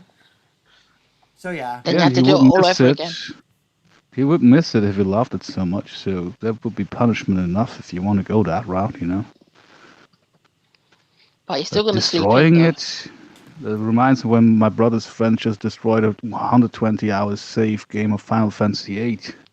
I was so Ouch. close to completion. I Ugh. almost killed that guy. Yeah, Final Like, you Fantasy don't do VIII is that kind of crazy that shit. way. We You shouldn't don't talk do about that Final kind of Fantasy shit. though. It always like makes me just like spiral. Oh. Yeah, it's just like, Jesus, like, apparently for this kid, just being unable to access his world that he built would have been huge punishment in of itself, and his parent seems to understand the value that this all the work that he put in. You can even see it like as a good He's probably aspect had of the friends on game that that server as well. this kid is, So The other thing too is like yeah, the too. little kid, this little 9-year-old, like shows his. Also, Jay Willie, this is not a mother. This is a dad. When I read through it, I assumed it was a mother. Also, apparently, it's actually a father. There was like an article about the Reddit thread, which is like stupid. I hate it when people just take a Reddit thread and then like, here's my article. Like, here's what this person said. It's like, yeah, you can just send me the link. You're a fucking hack. But anyway, apparently, it's actually a father. But you know, we don't have to gender it necessarily. But yeah, well, what bothers me is that he shows it to his dad. It's like, here, I'm proud of this. This is this thing I made. So like that makes it even more shitty. That it's like he should either have showed I it to his dad. understand this meant a lot to you and I destroyed it, or like I am totally disconnected from all of your values and what's important to you and what you like, such that I'm just like gonna destroy it because it's like nothing to me. Like, it's like the digital version of smashing a ship in the bottle the kid built with a baseball bat. Yeah, like a ship. Yeah, exactly. And it's and I think that's actually a really good comparison too, because when you say it's a Minecraft world, I think so many older people who like they didn't grow up with video games, they don't play video games. It's like they just see it as like a waste of time. And it's totally like not it's alien to them, right? So to them, if you compare it to something like a ship in a bottle, where like that's equally pointless, right? It's equally pointless. But when you look at that, oh, that's so impressive. Wow, what a cool thing you did. That involved some dexterity and some planning and a lot of determination, right? And there is a lot of that in video games as well. And I think that that helps people understand I think that people devalue video games, right? Because that is like our modern form of building things It has and to have been out for creativity very and long, so storytelling. Yeah. We I'm don't so have a boomers male happy don't that like. my equivalent of a parents. Karen. Well, like a I'm so Mason? happy I that don't know. my parents were like young enough, because I'm so much younger than most people, at least that I talked to online. That they basically was interested in playing all the video games, not all, but most of the video games I was playing as a kid, right? So my parents are actually kind of good. At least my dad is good at playing video games. So I'm kind of happy that my parents understand stuff like that, rather than most parents who don't care. Yeah, well, and I guess that's a little bit of a ray of hope, right? Because yeah, that it's a bit of a cultural transition that people needed to learn, is that video games are basically books now. You know, that might seem like sad to people, but that's sorry, video games are the new books. Deal with it. On an unrelated note, I do think the peaceful parenting thing, like as a one-size-fits-all solution, is a bit faggy, to be honest. Like, it really doesn't seem plausible to me that there's just one way of dealing with kids, because some kids are really stupid and unruly, and especially if they're young enough, like, you're not going to be able to quote-unquote reason with them. So See, yeah. I think that's a self-fulfilling prophecy. I think it's those kinds of children invariably No, they're always dealt with in that way. pre-linguistic, Derek, pre-linguistic toddlers can't be reasoned with. Like, you might as well try to reason with your cat, pretty much. No, but you can. You totally can. You No. show them like a red thing and a green thing. You say tap tap the red thing, and then Actually, Oh, I sure. could be.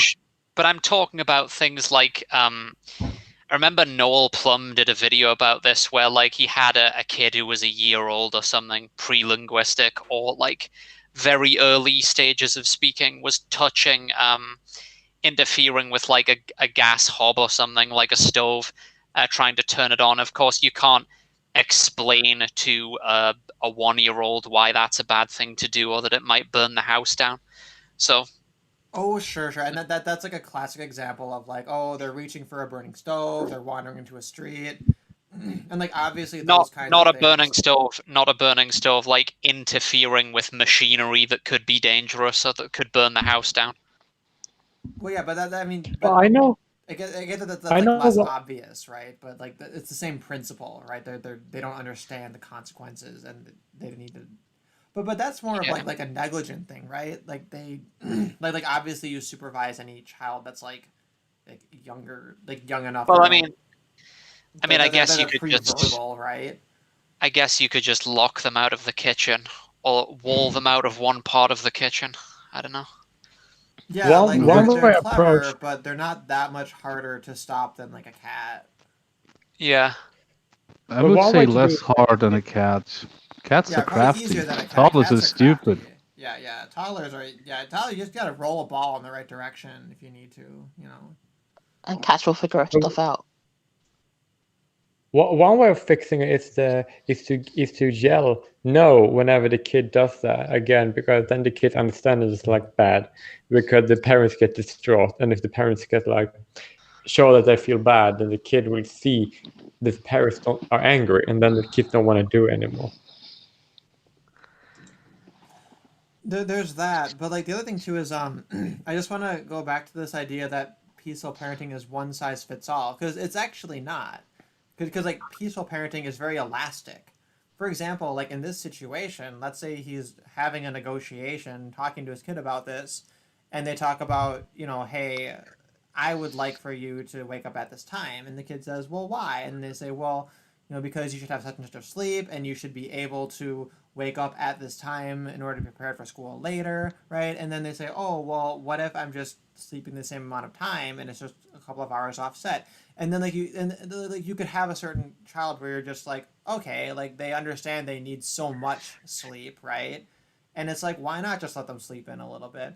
Or maybe you have another kid where it's like they really respond well to this idea of being rewarded for waking up at a specific time, and the reward doesn't even have to be like, doesn't have to be candy or money. It could be something like, oh, if you wake up early, like we can cook breakfast together. Don't you want to learn how to make pancakes? And then they're like, oh, that sounds kind of cool. Instead of building shit in Minecraft, I can build shit in the kitchen, And like there's so many different malleable, like constructive ways to go about it. And I feel like it's just the non-peaceful parents, they're not creative people and they're not intelligent people, and it's insulting. Like they shouldn't have procreated. You could probably just bribe them with chocolate. I guess it's my parents did that's that one with, of many. Yeah, that's one of many solutions. And you also need to have a good reasoning why you want to do something. You cannot say that you need to do that because I want to. You need to like say why.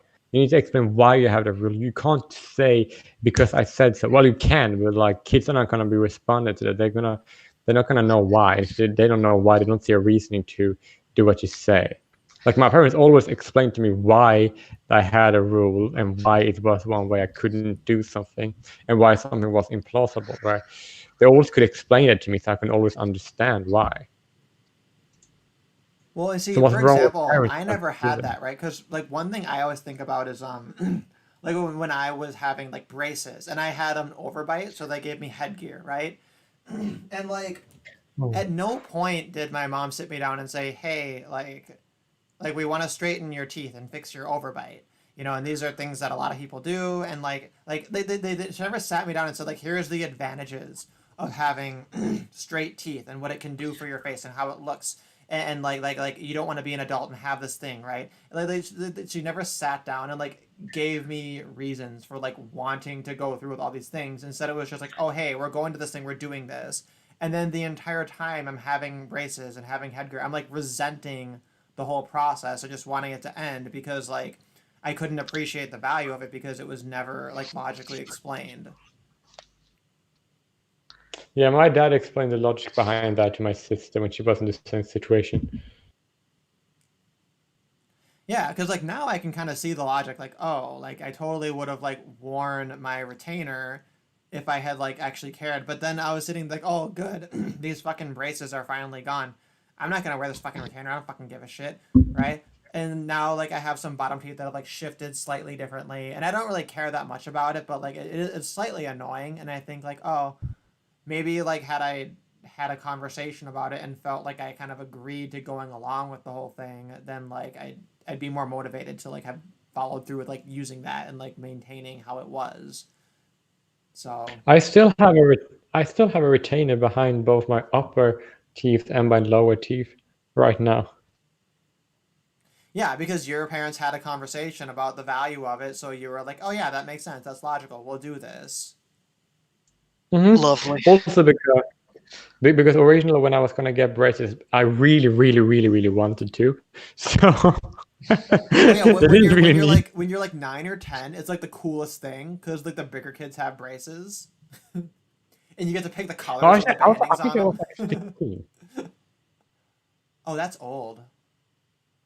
Yeah, because my milk teeth, like my baby teeth, they basically stuck for a real long time. I lost the last one I was like, I don't know, 13 maybe, right?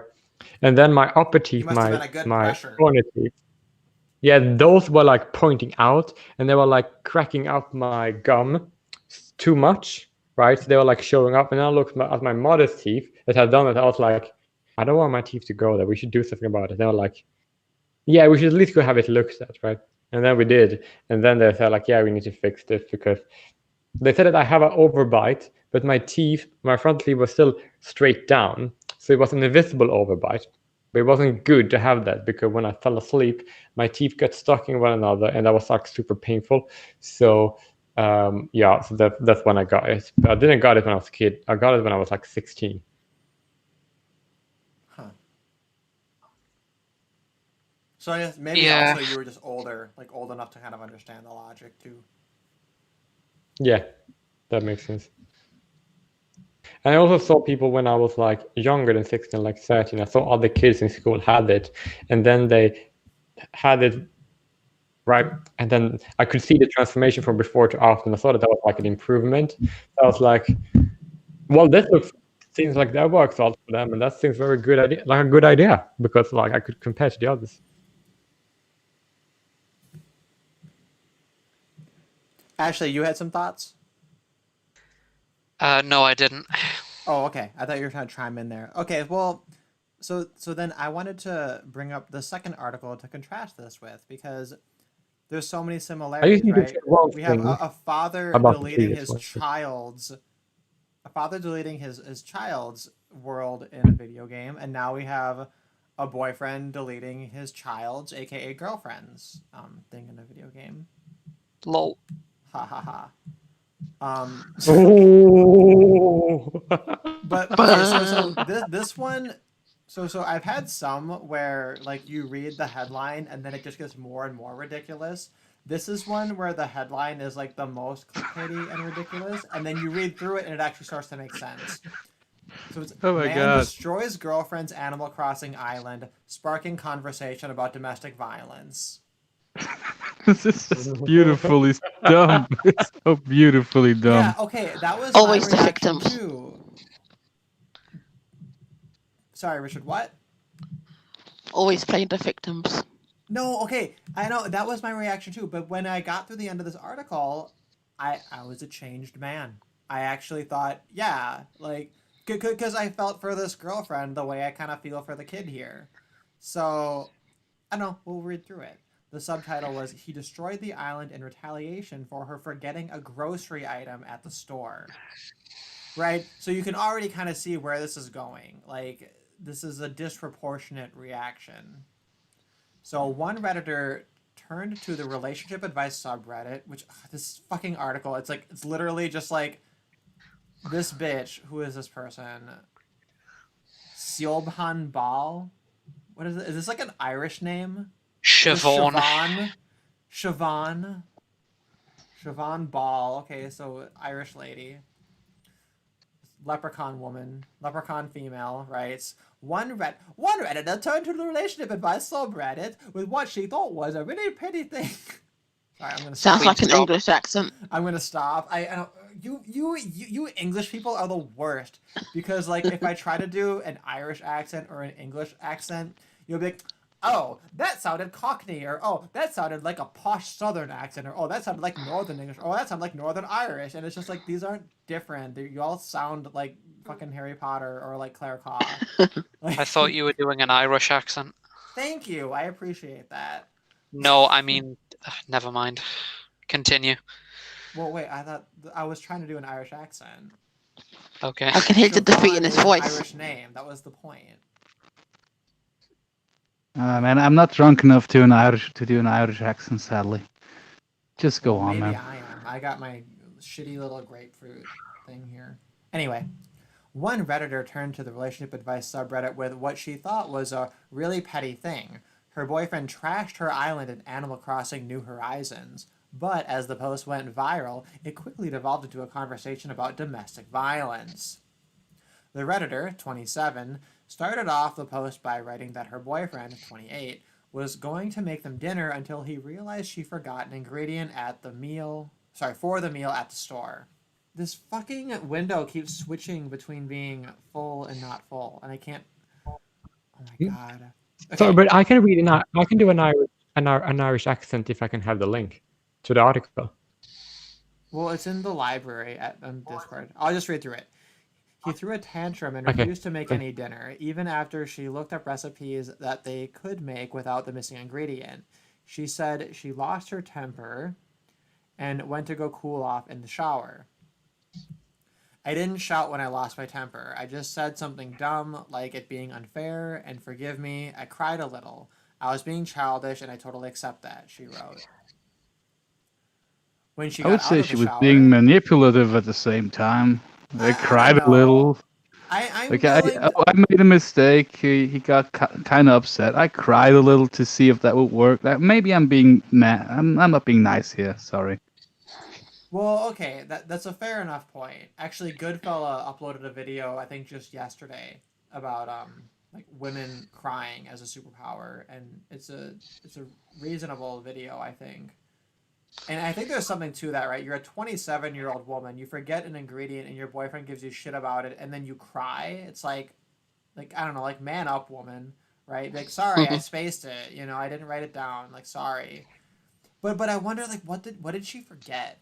Was it like a chicken recipe and she forgot the chicken, right? Because I could kind of see that being like rage-inducing enough, right? But if it was like, maybe it was salt. It has to have fucking mint leaves or something, or some bullshit, or it has to have lavender, right, to add in, or like. If she has to look up specific recipes, I would think it's like something essential, like salt or pepper or something. Like they're all out of this ingredient, and it gets hard to cook something else. So she has to actually look up recipes, because normally we would just say, yeah, we can do it without that part. Yeah, but like, can you look up like saltless recipes, right? Does that fit into? I don't think that fits into the story. It had to have been like she forgot like eggs, probably.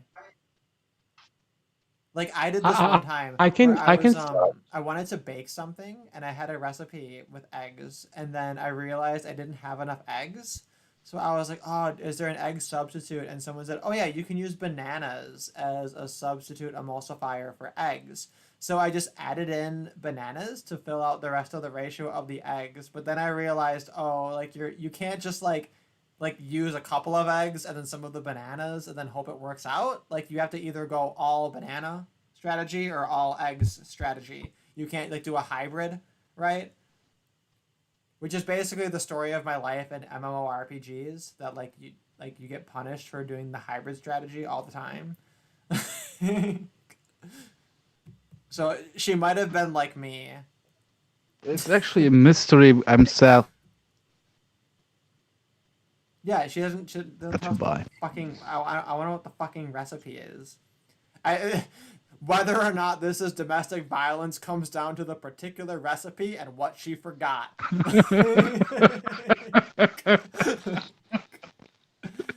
Anyway, Yeah, but it's emotion over facts, and at this point in my brain, it's like, what the fuck?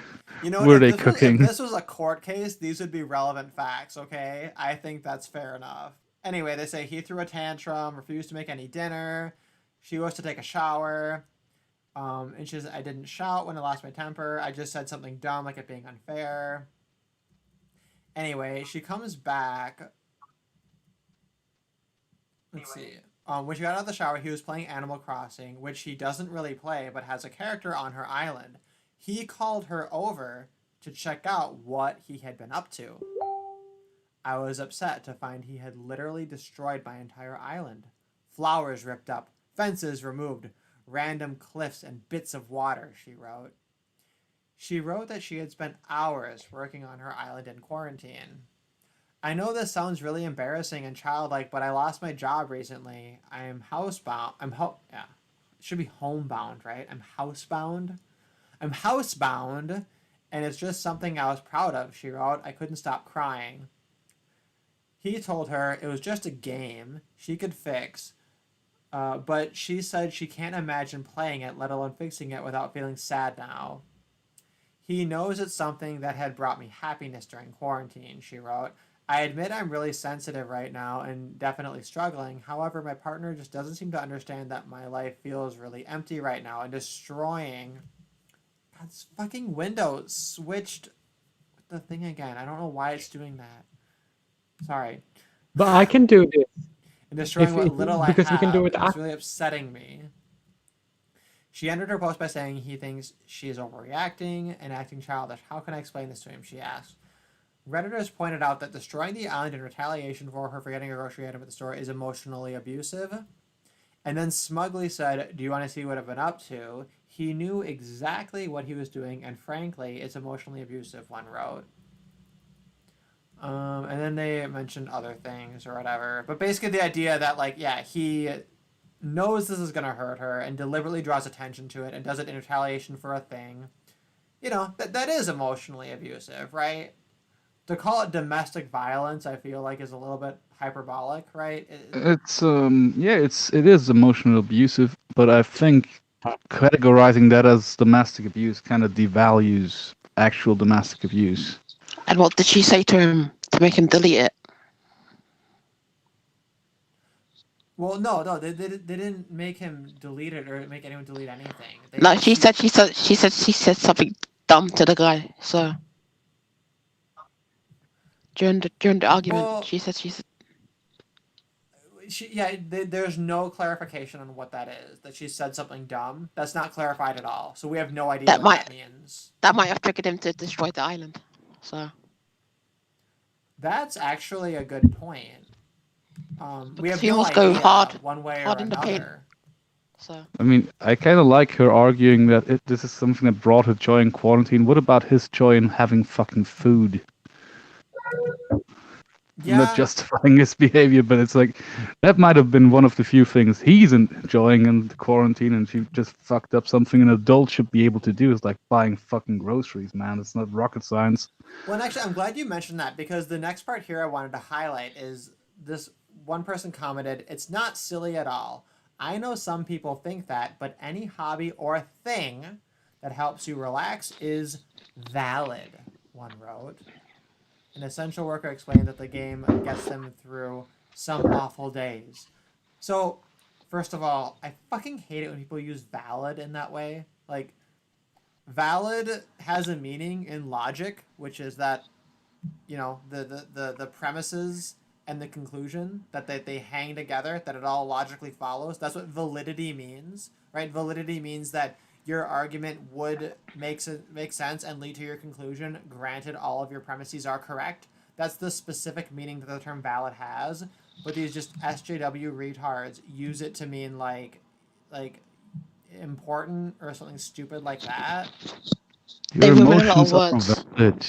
Your emotions are valid. Let's keep destroying language for the sake of making people feel good about themselves. Come on, language isn't important. Dude, okay, if anybody ever comes up to me and tells me, hey, I just want to remind you, your life and your well-being and who you are and your identity is valid, I'd rather have a fucking bullet to the head. I'd rather have a goddamn bullet to the head than some fucker telling me I'm valid. It's just, I hate it so much. Who needs to hear that? Just like literally kill me instead. It just means something like you have Why would moral anybody authority.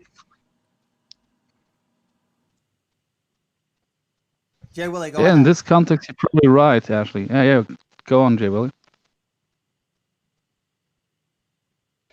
I said that people needing to be validated by others have some other issues that cannot be solved by them being validated. Oh Yeah. that's totally true. Yeah, 1000%. And I guess that is the origin of it, isn't it? It's from validated. They need to be validated, and then they just think, oh, Mhm.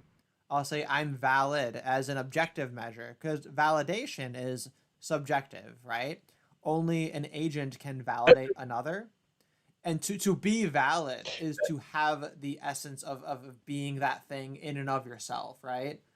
I wish they could apply that sort of a thinking to like literally anything else, but instead it's just this linguistic repackaging of somebody else's expectation and appraisal as Well, being no, something that you're owed. it more or less just means that everybody else should accept your preferences and whims. Yeah, it means that without saying that. Yeah. No, I would It rather is- say it's tolerating, because tolerating It is is not the like- same as accepting. Well, yeah, It's- but I mean, that's you the thing can- is you that can valid stretch is it. valid is affirmative. Valid is positive, right? So tolerance is neutral. Tolerance is just like, okay, like you do you, whatever, you have your thing.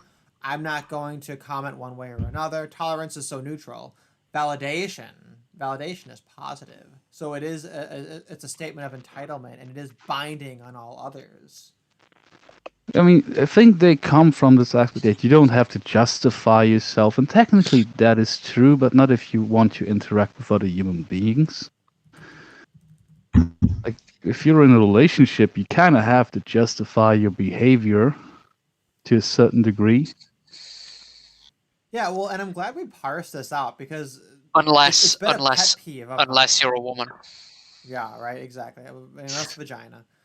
But like, I'm glad we parsed that out because I actually think that is kind of the core of this issue of this use of the term valid. Because to me, it used to just be this pet peeve where I'm just like, why isn't everybody like versed in basic logic?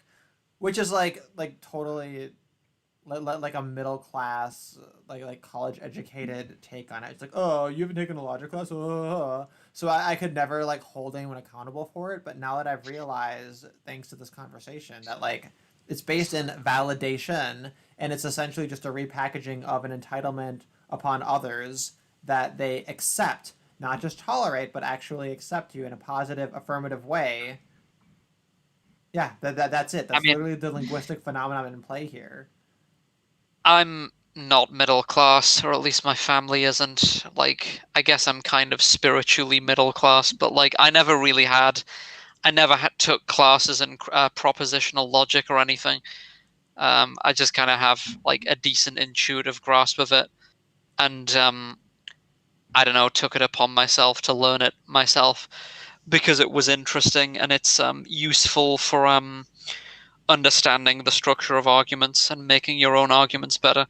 But yeah, it's interesting the way this philosophical language gets co-opted by the mainstream to but it always seems to come back to their emotional feelings about things, that they'll take a concept from philosophy or some esoteric theory and they'll bring it all back down to the lowest common denominator of you must morally submit to me and suck my cock, metaphorically speaking, or morally speaking.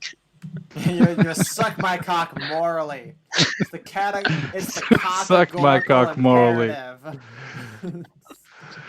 That is why all this gender identity made up people always said we are valid all the time. I want people to recognize that because they are fucked up in the head.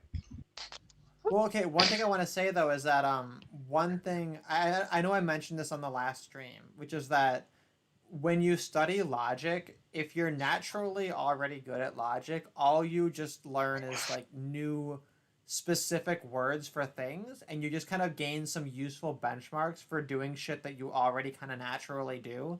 But if you're just like kind of naturally retarded, then like it doesn't help you. You just like get totally lost because you can't follow the logic, and it's like sad and desperate. But usually you never learn a formal logic like in any kind of course until you go to college. At least in America, they don't teach it in elementary or in middle school because obviously it's run by the government, and if they teach children logic too early, then that's bad for the government and it's bad for public school teachers, so they don't teach it. All other countries do that.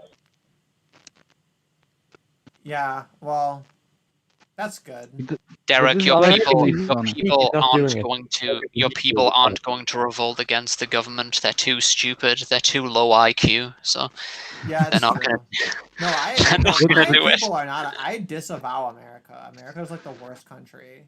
But this is like it really brings me back to my thought. Like I think art schools, as they are right now, are completely useless because you can teach a person who is talented to be better at that talent. But right now, untalented people go to art school and they're taught to create complete shit, and then they just go into like a nepotism system.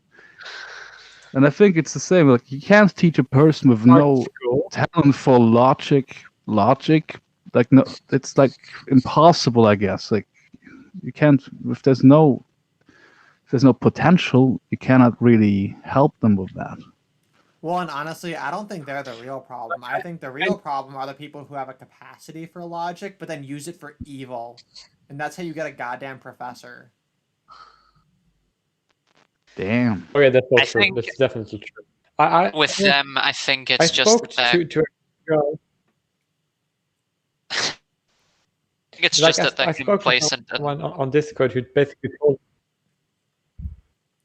who should speak, you or me? You can decide. I know, Jay Willie, your goddamn delay. It's like, I wish it wasn't an issue. We need to like think of some kind of rule that like makes it work all the time. So we'll have Ashley go, and then when Ashley ceases, then you continue, okay? the professors, I think it's just the case that they're Perfect. complacent and they want basically a comfortable life, and that's why they use their powers for evil. They just they like their paycheck basically, and that's what matters to them, and only that. So Yeah, like it's hedonism, basically. yeah, or just cowardice. Yeah, that makes. Yeah, that actually makes sense because I talked to a girl who was attending art school, right, and another student who talked about why they wanted to commit genocide. I was like, oh, and you go to school at art school, and it's a failed art student who is a racist who wants genocide. That sounds very Hitlery to me. Checking all the check marks of Hitler there. Yeah. Well, Hillary is a special It like situation. failed art student who. I said Hitler. I like that I misunderstood Derek to say Hillary instead of Hitlery. No, I feel like Hitlery, that's like libtard, right? It's just like... Yeah, I mean Hitler. I mean, I don't disagree. Like, yeah, liberals are retards, and Hillary is literally Satan incarnate. So I don't disagree with the characterization, but I just think it's like... It's funny with all the art students who are like these race-obsessed people who failed art school. They're very much like Adolf Hitler, literally speaking, and they're also genocidal too, also a lot of the time. That is kind of funny, actually. I also find it interesting. But okay, so the other thing though, I wanted to highlight that part of it because it actually reinforces what Fleegan was saying much earlier. Like, this person is saying, oh, you're valid because this Animal Crossing game that you're playing is something that you were doing to relax. And it's like, what if him cooking this meal was something he does to relax? And how is him cooking a meal less quote-unquote valid than her playing Animal Crossing? And it's funny that that person makes that comment directed one way because the whole thing is characterized for like the female victimization, you know? True. And I do think we need to take a step back and look at like, okay, here's a 27 and a 28-year-old adult, two adults in a relationship, and it's on the internet, like put out in public because they can't resolve her missing an ingredient and his retaliation for it, and she's not capable of like realizing whether or not this is a fair or reciprocal response to that reaction, or to her for getting it or whatever, right? And then we're going to have to escalate this to the standard of domestic violence, because maybe potentially the goddamn government or some social services need to get involved to like restore her fucking Animal Crossing account and then like make one of them leave to somewhere else. It's just like, it's a goddamn cartoon and a total insult to any actual domestic violence situation. We live in Exactly. cartoon world, dude. It's just a logical conclusion or one of the steps, like after they created like stair rape, you know. Like- Yeah, and the thing is we've been living in a culture that's had female domestic violence shelters for fucking decades. So you tell the women, okay, leave. Just leave. You have 1,000 fucking places you can go to. Just leave. You're an adult. Take your adult legs and use them and move and go and leave. Right? Women are children, so Oh, they have children. Well, they can bring their children with them as long as they're not males over the age no, of 12. women are children. Oh yeah, well they are. Yeah. Oh right. Yeah. They're children. They're overgrown, retarded children. The You know? Papa State needs to make sure that they're well. Or maybe Mama State these days. I don't know. Probably either way is wrong. Father, What? The genderless state needs to protect this children woman from her boyfriend for some reason. Well, yeah, that's the frustrating thing though, is that like women have all these options to leave, all these state-funded things that all these men pay for, many of whom are incels. Just to tie it back, you have a lot of Most incels are neat. Incels are what? Yeah, I personally know. Go on, Richard. Most incels are neat, so they're not in employment or education or training. So Oh, so you think maybe incels aren't supporting? Okay, because that's an interesting angle that I hadn't really considered. I don't know about statistics, but I know Incel personally. I think he's 33 now. Like he's still a virgin. I guess you could call him a visit. And he's really upset about his country upping all of these programs for women, like single mothers and all of the shit that he has to pay for with his taxpayer money because he actually works. He struggled to work because he's autistic, but Jesus fucking Christ, he puts his ass out there even though he has all of these issues and he gets no breaks, and these bitches get his money even though he doesn't even get any bitches. It's not fair. Like, I'm not saying he should demand women definition sleep of with him, but Jesus fucking Christ, at least don't force him to pay for them. Yeah, if people are net tax contributors rather than they are oppressed. Like that's how simple oppression is. If you extort someone from what they have without repaying them, then that is oppressing them. Objectively, there's no way around that. Sorry. No fucking bullshit equality of whatever excuse to be made. It's just not a system that should be. Period. Well, yeah, because that's the thing, right? Is that when people shame incels, they say, hey, how dare you? You're not entitled to female attention and female validation and female whatever.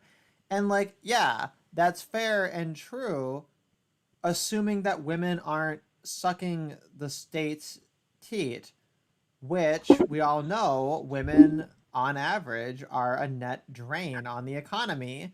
Meaning that if you had a system that said, okay, well, women, if you're going to be a net drain on the economy because you receive more government benefits than you pay in, like you should be required to pay up. And you have this advantage of like this sexual marketplace value. And if you don't have enough economic value to pay for all of the free shit you're taking, like you should have to whore yourself out to some men who can't find a wife. And Yeah, like gas, that would be grass, grass. You know. yeah, Another that would be considered a horrible, awful like thing to say. But like, you know, that's the reality is that like there are quote unquote incels out there who are like viable tax paying people who are contributing to a system, and they're not gonna have wives or children or families because women are just allowed to take the benefits through the state. And honestly, that's a form of terrorism. That is literally females using terrorism to procure benefits for themselves. And then the social media dominated narrative is that it's the incels who are the terrorists, when in reality, it's a lot of welfare queens and single mothers. Women are classed as domestic terrorists when they're But in a also- relationship. So There is Yeah. also another aspect to it, I think, which is that Just go on, Ashley. okay. Yeah. So almost all women feel that they're entitled to top tier men, which is what we see from the OkCupid data, and not just that site, every other site. There's no indication that women on any of these websites behave differently from the ones on the other sites or in real life or so on. It's all just kind of the same biological substrate of behavior, runaway hypergamy and so on. And women have absolutely unprecedented access to basically chads and chadlights, and it's going to get to the point where if you're anything below a 6, you're just going to be completely invisible to women, especially in the future when 50% of romantic couplings begin online, which is what it's going to be like by 2050 or something, according to some research I was looking at recently. So the people who cope by telling themselves this is just online, it isn't going to be a valid cope for very long. And this relates back to the economic arguments that you were just making, because this is something I was thinking about recently. There's many men cope by telling themselves that they can just have a completely transactional arrangement with a woman and that's quote unquote love or so on. But the thing about that is there's ever less reason as time passes for women to be associated with men that they don't consider to be attractive, even in old age, because they know that they can just go online and get a billion orbiters. I'm not even just talking about the OnlyFans kind of things, or the quote unquote thoughts, or so on. The sort of the simp economy that people call it extends considerably far beyond that. There's that. There's also the ASMR videos. It's like, and the streaming fully clothed, just sitting in a chair Twitch. playing video. Yes, yeah, and they can just get money thrown at them without making any serious effort. And what I was thinking about yesterday is I was looking at the jobs that women are most commonly employed in, like the top 10 jobs that have the most women in them. Like the NHS has the most women in them on the front line anyway. So right. Well, you see, thing about. Sorry, go on. Because my disabled center is run mostly by women, so. Well, the thing about say nursing is that might be the one exception to the rule that I'm about to mention. Nursing is actually quite lucrative, but other than that, there's no job that women do, commonly anyway, that's anywhere near as lucrative as the shit that these Twitch thoughts do, or the ASMR girls and so on. So it's going to get to a point where, like, it looks like it honestly might get to a point where women they have their Chad boyfriends and Chad light boyfriends, and all of the rest of the men who they consider to be beneath them are basically just the slave class who actually go out to work for the benefit of women while they're just sitting at home doing their OnlyFans videos and getting a million orbiters to throw money at them. Like, it's actually going to get that brutal. I hope not, but it looks like that's how things are going. Yeah, things are going to start to go that way when the quarantine happened. So. Yeah. When the quarantine happened, women started to be more nicer now. Then. Go on, Richard. Women started to be more nicer to men now since the quarantine happened. Oh, really? Interesting. Yeah. So because the beast is at the door and they need like a boyfriend to protect them, so they're being more nicer now. Huh. Well, that'll be interesting to watch unfold. Signs and wonders still happen, I guess. And plus, all the feminism talks seem to have stopped now. and all the equality talk seems to have stopped. Yeah. Oh no, they're starting it back up full gear in Switzerland. It's actually quite sad. Derek, are you But the still first there? thing, Yeah, I'm still here. Wait, so I'm sorry, I missed that point you just made, Richard. So what was the big revelation? I didn't quite make it out. Women are much nicer now. They're nicer now. Yeah. Oh, I've heard. Since the quarantine. I heard that that wokeness has died down. Like the sort of overtly misandric rhetoric has kind of died down because of how brutal things are getting, and things haven't even got that brutal, I guess. But it's This is just the first unprecedented. wave. This is just the Yeah. first wave. The second wave is the economy crash. Okay, but in terms of this Yeah. this dystopia, right, where like, because actually what you were describing, it's like very similar to like what Face and LMS was describing, where he said, oh yeah, in the future, right, every woman is gonna have her main Multiple Chad yeah, boyfriends. she'll have her Chad boyfriend and a couple of Chad lights and a few beta orbiters and an OnlyFans, right, and that's just gonna be the standard, right? But like, does women being more nicer, is that even contradictory to that? Like, what does women being nice even mean? You know what I mean? They're less hostile in public. Okay, I guess that's something. I guess that way you're not gonna have a fucking Lavinia Woodward situation where she stabs you and cries to a judge and gets off. Yeah. There's that, and there's something to be said for that. But for the most part, women don't want anything to do directly with sub-Chad men. They just kind of want to keep them at a distance and have money thrown at them by them, basically. I mean, it's like can we stop and appreciate the fact though that we're sitting here like, oh well, here's a silver lining. Maybe women won't just fucking stab you for no reason and then get off with no punishment as like a good thing, right? Like that's literally what we're talking about. And then Well, people want to I- turn I- around one- and say that like the incels and the men are the problem and that men need to man up. And it's like we're literally talking about like, hey, maybe women will be less likely to just stab men for no reason. well, I'm kind of curious to hear Richard's take on this because this is something I've been thinking about recently, and I'm wondering if this is true in your experience, Richard. I think this is a critical sort of sex difference or difference between men and women is that with men that women consider to be unattractive, it's not just that they don't find them attractive, you know, it's not just that they don't want to fuck them, which I think that's kind of how men see women that they don't find attractive. Whereas with women, I think women are viscerally disgusted by men that they don't consider attractive, and they have to have a need for you. Yeah, and they want like absolutely nothing to do with like Face and LMS has a video called it's called Women Want Sub 5 Men Dead, and I think that's basically correct, that like men who are below a 5 out of 10 in looks, they could basically just all fall into the sea and drown, and most women wouldn't care at all. I'll be gone in a few years anyway, so. Right, brutal. Ugh. Yeah. It's just that if they decriminalize sex work, it'd be done anyway. So, and they're trying to get sex robots banned as well. Wow. When you say they, do you mean feminists or? Women and feminists in general, because they know because every red pill channel that goes up, it gets deleted. So because they don't want the true nature of females to get out. So you see all the marriages been declining over the past 20 years. And like all the jewelry shops have been closing down as well.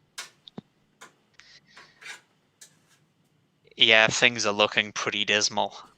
I guess I would guess that the one reason that sex work hasn't been banned yet is just that too many women are complaining about that being a thing. Like it'd be the women who are sex workers who would say, "How dare you?" Then you got the TERFs complaining about sex workers as well. So you got like Julie Bindel complaining about sex workers, and you got Poster Parky complaining as well. So. Well, and if Julie Bindel lost 50 pounds, she'd be all about sex work, I think. But she can't lose that weight. She's tried and tried and tried. Has she? She would probably mog the shit out of me on Tinder. Derek, Well, do you if know you're what into mog if means? I don't if know you're what into the mogging means, BBW, no. it Okay. means like ignoring. It's incel language. Yeah. This is what I was saying. There's this whole lexicon, and I'm just like I've been Well, it's following Red Pill Spheres for so many if a years, man but like if you stick to just MRM and MGTOW shit, you don't learn the incel terms unless you like specifically go into this realm. if someone mogs you, it just means they're more attractive than you. And like there's all these prefixes that you can attach to it, like if someone's taller than a jaw than you, they jaw mog you, etc. There's also black bug as well. So Haven't heard that one. it's like skin color mug. Oh Poison right, bug. yeah. Yeah. Makes sense. Yeah, skin mogs.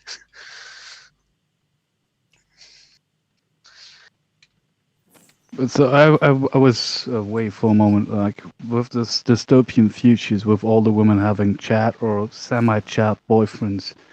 What will happen to the sub 5 women? They be given homes. No, they'll still have multiple boyfriends. This is like women all the way down. Minimal women would like at minimum have one. This is the idea that basically women would rather be part of, because this is the argument that you hear sometimes is they'll say, oh well, this is impossible because there are only so many chads and chadlights to go around. It's only a certain percentage of men, but women would rather be part of like that harem basically than settle for a man that they consider inferior. I don't know if that's true, but that's basically true. the idea. There was a whole true. song about it. Porn says There was a that's whole song true. about it one time called SOS.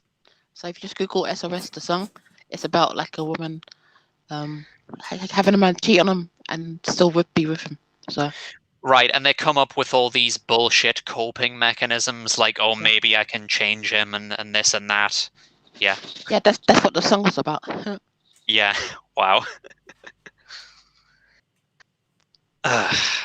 It's called So SOS. we actually don't know, but we heavily have to assume that will be the case. Yep. We almost know. I feel like And- all signs indicate we know.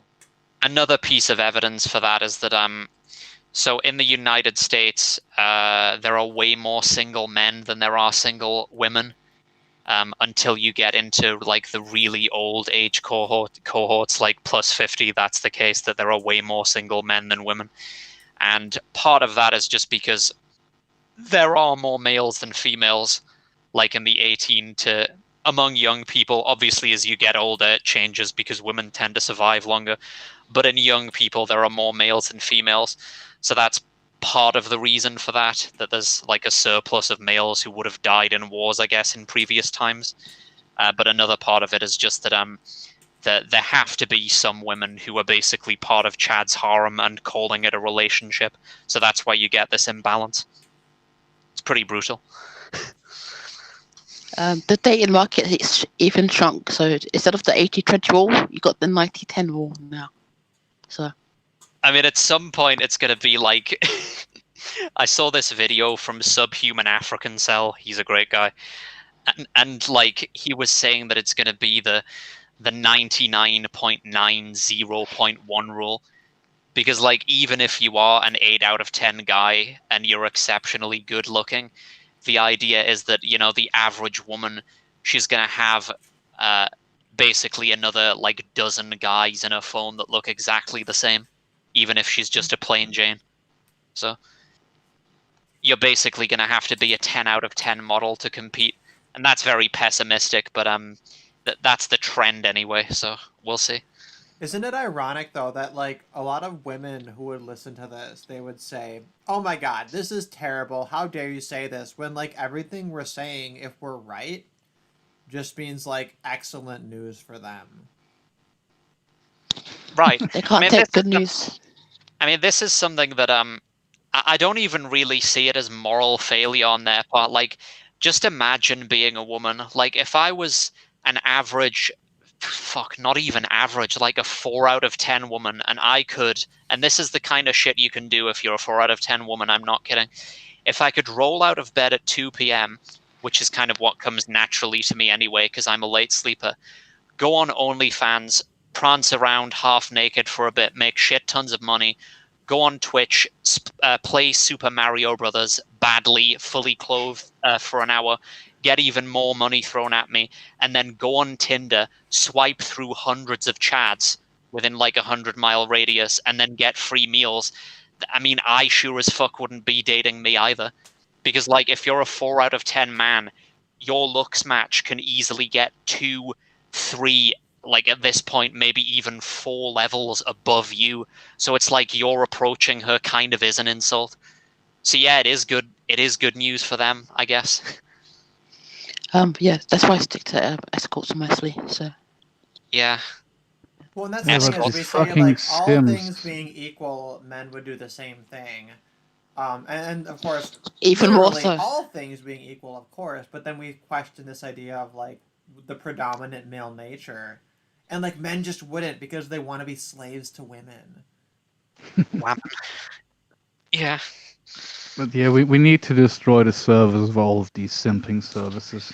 Well, this is why we need to have eugenics and artificial uteri and create the gay trapno state and transhumanism. Like, I'm sorry, it's the only solution.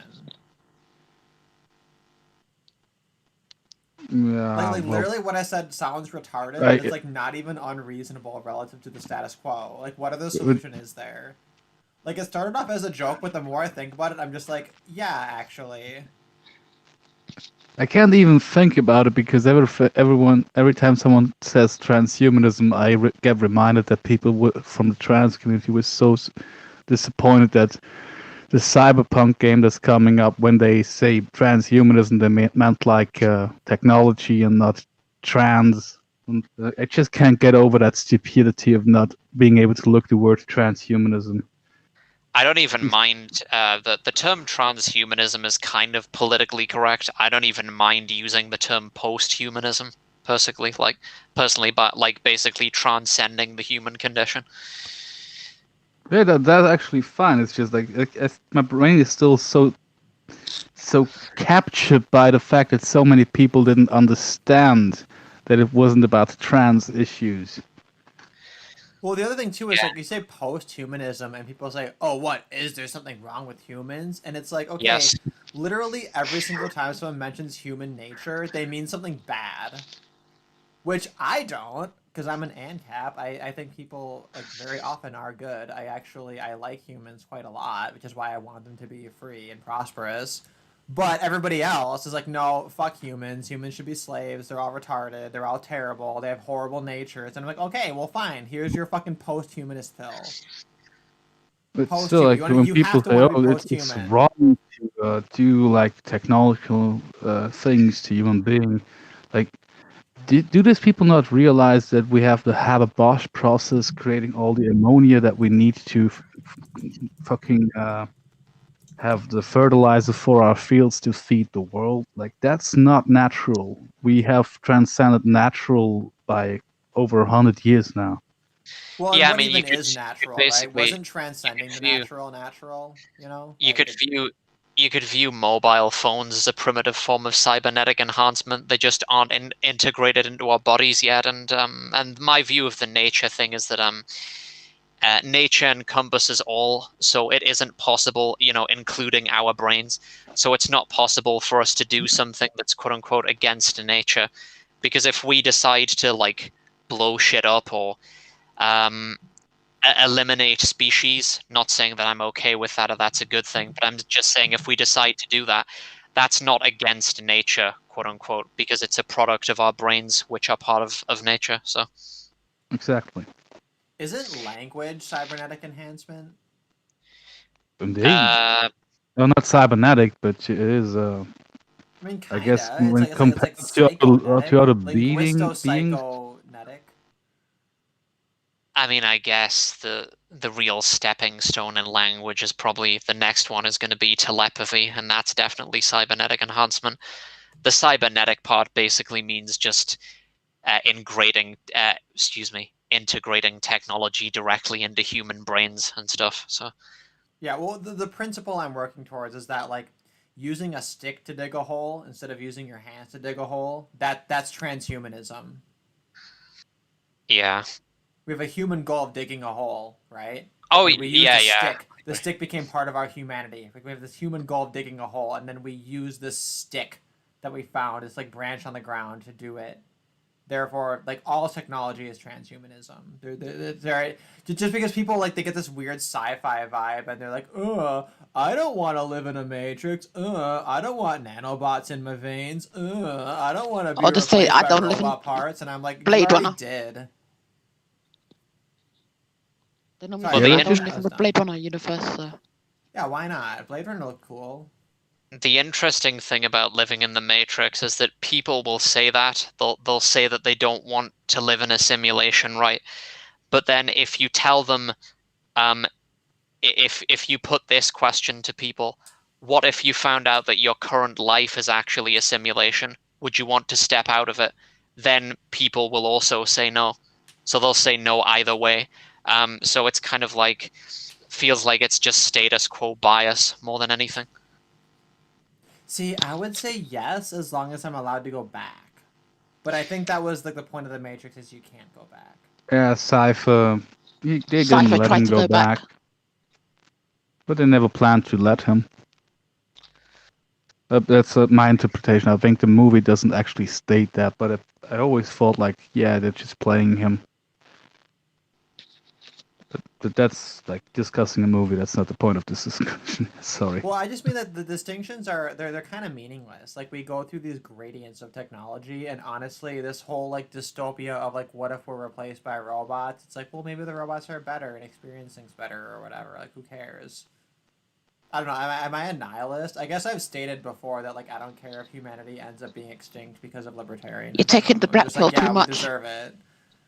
Well, I mean, it's Well- kind of like both at the same time. I guess that's horseshoe theory of pills.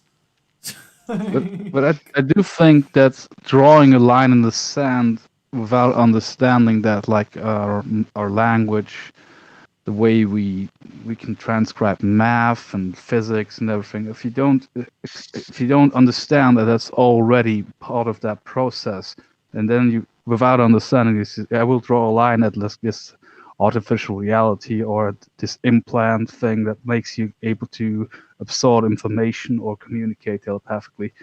And I think that's kind of stupid to draw a line in the sand where you don't understand the sand. Well, and I think that goes into, for example, Paulo in the chat says once robots become sentient, it's over for humans. And I get that that kind of hangs together, but then I have this question of sentience, and that's kind of like the sand, right? Yeah, the whole of the sand is our ability to do these things, and wherever you draw the line is where you feel. It's like that's the emotional part again, where you feel like that's something I don't want. And if it's, I would personally say something I don't want is something that's imposed or forced on me, not Okay, something that's so- possible. Yeah, well, this actually ties into, we've sparked discussion with Paulo, and Red Raptor is, I think, new in the chat, so welcome. Glad to see a new face here. Not that the old faces aren't appreciated, but Paulo said, well, maybe because if they are sentient, they could also be bound by ethics and morality. In which case, I think if the robots are ethically and morally superior to humans, then there's no logical reason to not prefer their existence than our own, right? Because I'm a materialist, so I think we're fucking material. So the robots are material too. So whoever is more moral and ethical wins. But then Red Raptor says, if they are governed by logic instead of self-replication or improvement, then perhaps they will go the anti-natalist route, which is very interesting, right? Because the anti-natalists do have some strong arguments in their corner.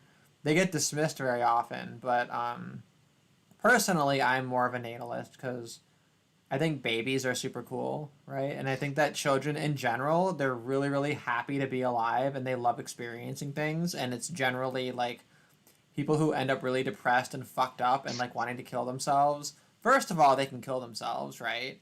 We can have like forms of euthanasia that I think kind of mitigate the negative effects of forcing people to exist, which I think we should embrace. But then also, yeah, like that's the parental obligation, right? Is that you basically try to create the conditions for a human developing such that they will thank you for letting you exist. And I think this is the predominant experience of the overwhelming majority of humans. That, to me, that's like assuming these robots are ethically and morally superior to humans, they'd be more likely to go natalist. But if they went anti-natalist, yeah, then I guess everything just dies and we have Oblivion, and Oblivion's peaceful. What's more peaceful than Oblivion? So we can't lose. Is my point. We can't lose. A lot. The question of whether or not it would be a good thing for robots to replace us outright, a lot hinges on the question of whether or not robots can be conscious. If there's anything that it feels like to be a robotic system, in other words. And I don't want to get too much into my reasoning here because it's kind of complicated, but basically I don't think machines are ever going to be conscious. They'll always just be zombies or automata. They might be able to convincingly replicate or emulate human behavior and process certain kinds of information faster than us, but I don't think they'll be able to have subjective experience as we can, which makes them inherently valueless.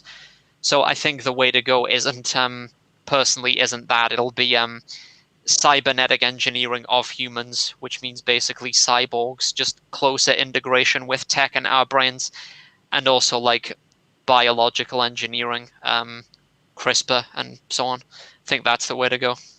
Actually, have you watched Westworld? The first season, yeah.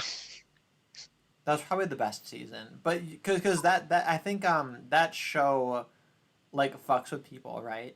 Because you have all of these like automatons, right? But like they insist upon their own experience, that like it really matters to them, right? And then you have these like sadistic people who run all these machines, who just like to torture the machines, and then once the machines are able to remember what happened to them in between their lives, they inflict that upon the living people, right? And as the viewer, you're kind of tricked into sympathizing with the robots and thinking like, oh yeah, fuck that guy, he totally tortured those robots, even though like logically speaking the robots didn't really authentically have the subjective experience. But we're kind of sitting here questioning, like, well, I mean, did they like how realistic was their own simulation? Like, is that a thing, right?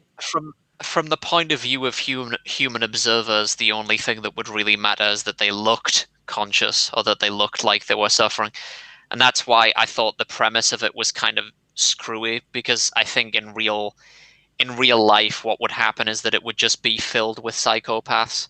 That is the kinds of people who would be attracted to the park, and they would just go there because they wanted to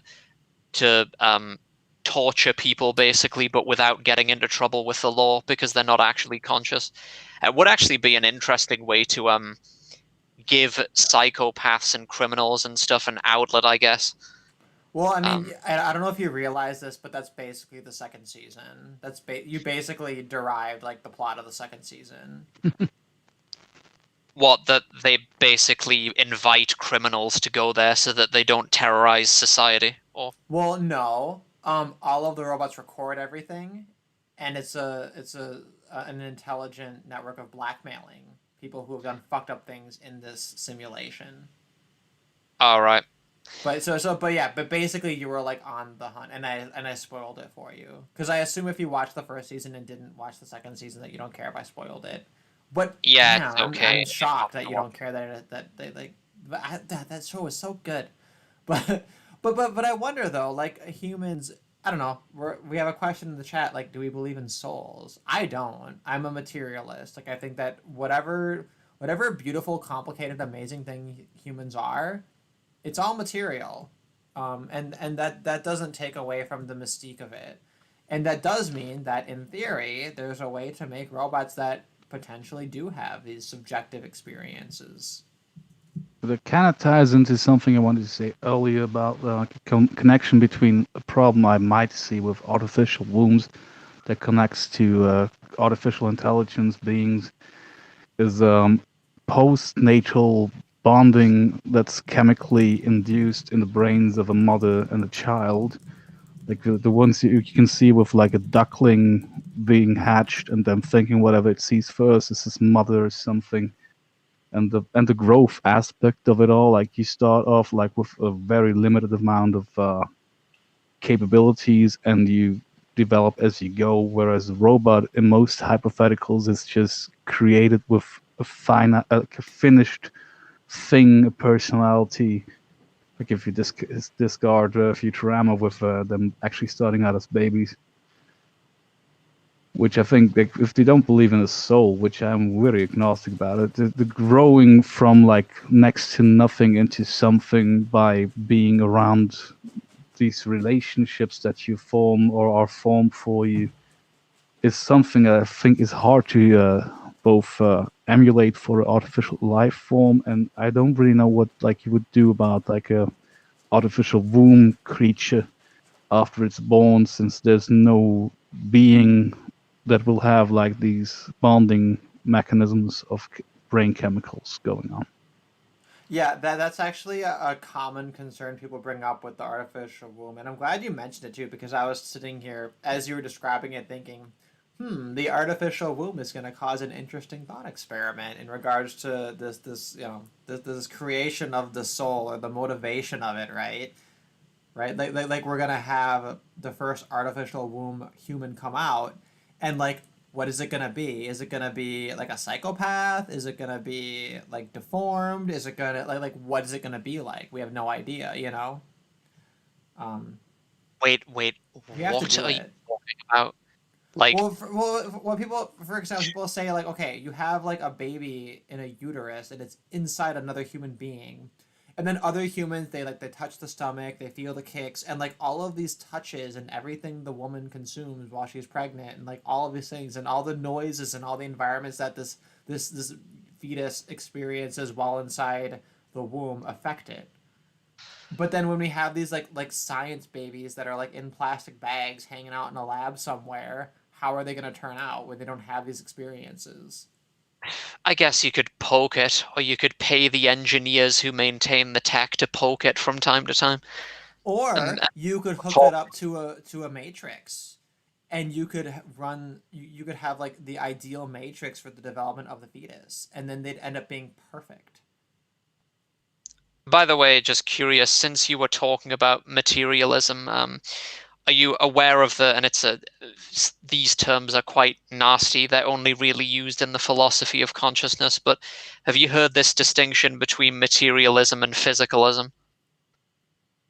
Well, usually it's materialism versus dualism, right? Like dualism is mind and body as two kinds of things, and then the materialist believes that there's one kind of thing, and I'm So more in the one kind of thing camp. physicalism, I think, is what you mean, which is also what I am, which and most philosophers actually, which is just the idea that there's nothing in nature that isn't adequately described by the equations of physics, right? So Oh, would you okay, say yeah, that? sure. Yeah, I'd agree Yeah. with more. Well, now wait a minute. Does that care about quantum versus regular versus mechanical physics? Well, when the equations of physics are complete, basically. Oh, I see. But because they don't agree, right? Because Jen would come in here and she would say, "Oh, well, quantum mechanics is spiritual and it's Hinduism and we're reincarnated." Right. And then But we're in a whole different realm. But anyway, so this is like an assuming we have like a unified physics that makes it all make sense. Then you can have a physicalism, which yeah, is like and then one kind of thing. Yeah. sometimes the terms physicalism and materialism are used interchangeably, but sometimes in the philosophy of consciousness, materialism is basically used to mean the idea that the mind or consciousness is synonymous with the brain. And there's this meme by, I forget if it's David Chalmers, but some like preeminent philosopher, that something like if materialism is true, then the United States is probably conscious, because we don't understand how a trillion or however many neurons, just because they're skull bound and just because they're connected together in whatever which way, we don't understand how it is that gives rise to a unitary subjective experience. And the unitary part is the important thing. It's what's called the binding problem. Why do we experience the world as a unitary perceptual field instead of just instead of just having modalities the way that a computer does, like a camera sensor or a chemical sensor. And then there's also just the problem of why it is that that conscious beings have qualia, secondary qualities, like so for instance, a camera, it captures different wavelengths of light and converts those into images, but it doesn't have any concept of the subjective qualities, like the subjective quality of redness. And those are things that seem unique to well, basically there's no indication that there's any way to introduce those kinds of things to a computer system. And what it is about biological organisms that makes them unique in this regard, that makes them capable of being subjective experiences, depends on your theory of consciousness. But it doesn't look as though machines can do this or ever will be able to. You know, they should be zombies. Well, I'm I not don't sure, know, though, 'cause man. you give the example There's of a camera. certain experiments with neurological networks that mimic the way that nerves, as we understand them in a human brain or an animal brain, work. And we just lack the computational power to make any conclusions about that right now, because for some reason the brain cells and nerve cells of biological beings are actually super effective at doing shit that's relevant to being alive, while computers, they're super effective at everything but not specifically for being alive. I mean, but in theory, you could make like a mechanical machine that does things that are effective for it to continue its own existence without it having the subjective experience. So, like, the real counterexample is, can we create a robot and make it suffer? Like, truly suffer? That's a terrible starting point. That's a terrible, terrible starting point. But the irony is that if you create that robot and make it suffer, you then, because in theory the reciprocal to that is that then it can also experience like the non-suffering, the alleviation of the suffering, and potentially happiness. Because at that point we'd say indisputably it has like a subjective experience, and then therefore it's like worthy of existence. Beyond being like subservient to other subjective capable beings, right? Yeah, That but makes sense. Yeah. I think there's more of a philosophical approach. Like, as a computer programmer, I'm more on the lines of, can we create a program or a robot that acts like a very primitive organism, like a one-cell organism that just looks for like food or sunlight? Yeah, you just want it to do the thing. You just want it to do the thing for the purpose. No, You I don't want it, you mean, don't want like, it to can we experience. create a self-reproducing program or robot that just figures out how to do that from being very simple, and then let randomness take place? As far as I understand, that's how evolution kind of did it. Because we are not smart enough to construct a human being. We're not even smart enough to construct a dog or a cat or a mouse or an amoeba at this point. We don't understand things well enough. So the Managed to approach clone a that sheep. many scientists take is just to let this process happen in an artificial environment, like creating the simplest thing that we can understand and letting it reproduce on its own, which can lead to very good horror movie plots. Managed to clone a sheep back in the 90s, but that's about it. Yeah, there is that, you know, but it is just that. Because cloning is kind of just like imitating or kind of working with like biological matter that's already motivated, right? So if this question of like the subjective experience and the soul or whatever, it's kind of like we already just like copied what was there and just like put it together in a different way, which is the same way that it comes to exist otherwise. It's very different from just like recreating it from the bottom up. But yeah, Richard, I'm glad that you had chimed in there, because I was actually just about to check in with you, because we kind of we got into like a philosophy space here. I like conversations like this because I don't have them that often. So Yeah, well, good. I because I figured you'd appreciate that, because I know that you're probably a smart guy, and I think that you probably think about this kind of stuff often. And yeah, it is true that like like you can't just talk about this stuff with like your coworkers often because they'll just be like, I don't know, like it's just not their jam or whatever. That's my experience anyway. There's so many different ways to approach this topic, but each way kind of needs you to have a certain amount of understanding of the approach, which is kind of rare, honestly. Well, and my whole thing with philosophy is that when you go to study philosophy, you're actually just studying the history of philosophy that's popular and influential. And what you'll find is that when you're looking through different philosophical texts and ideas, oftentimes, like if you're the kind of person who finds it interesting, it's ideas that you've sort of had, but like your conception of it probably wasn't as clear or as eloquent.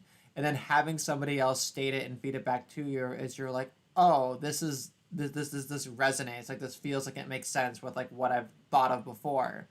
And then you kind of come to find that there's like bits and pieces of philosophy that kind of work into a tapestry of what like makes sense with you and your experience. But then the problem is that like, yeah, like so much of it is it's very erudite and very like disconnected from reality. And I think that philosophy, it needs to kind of get taken down a peg and brought down from the clouds because a lot of people who aren't interested in philosophy, they're a lot more philosophical than they think they are. And not a lot of people like talking about death, so and the end of the world. Everybody needs to talk about death. It's it's an important thing. And they're not having a soul, and they're not having a soul, and not like being an afterlife or something like that. So because the afterlife is like comforting for people. Mm-hmm. Well, I kind of want to take us to a little bit of a lowbrow place with this retarded Facebook video I saw. It's 54 seconds long. And I'm going to make us all watch it. Yeah, can we do the thing again where you put the link in the Hangouts chat so we can skip the delay? Right now. Thank you. It's a Facebook link, and I don't know if you need to be on Facebook or friends with Spitch or whatever. I'm pretty sure this is like public. This person commented, "This is someone's daughter." Oh wait, it's muted. I have to unmute it. Boomer moment. Okay. This is It's not as bad as Sargon Discord. actual Ho edition. Put a finger down if you have over 10 bodies. Put a finger down if you've ever been with more than one person in a single night. Put a finger down if you ever hooked up with somebody that you just met 20 minutes ago. Put a finger down if you woke up.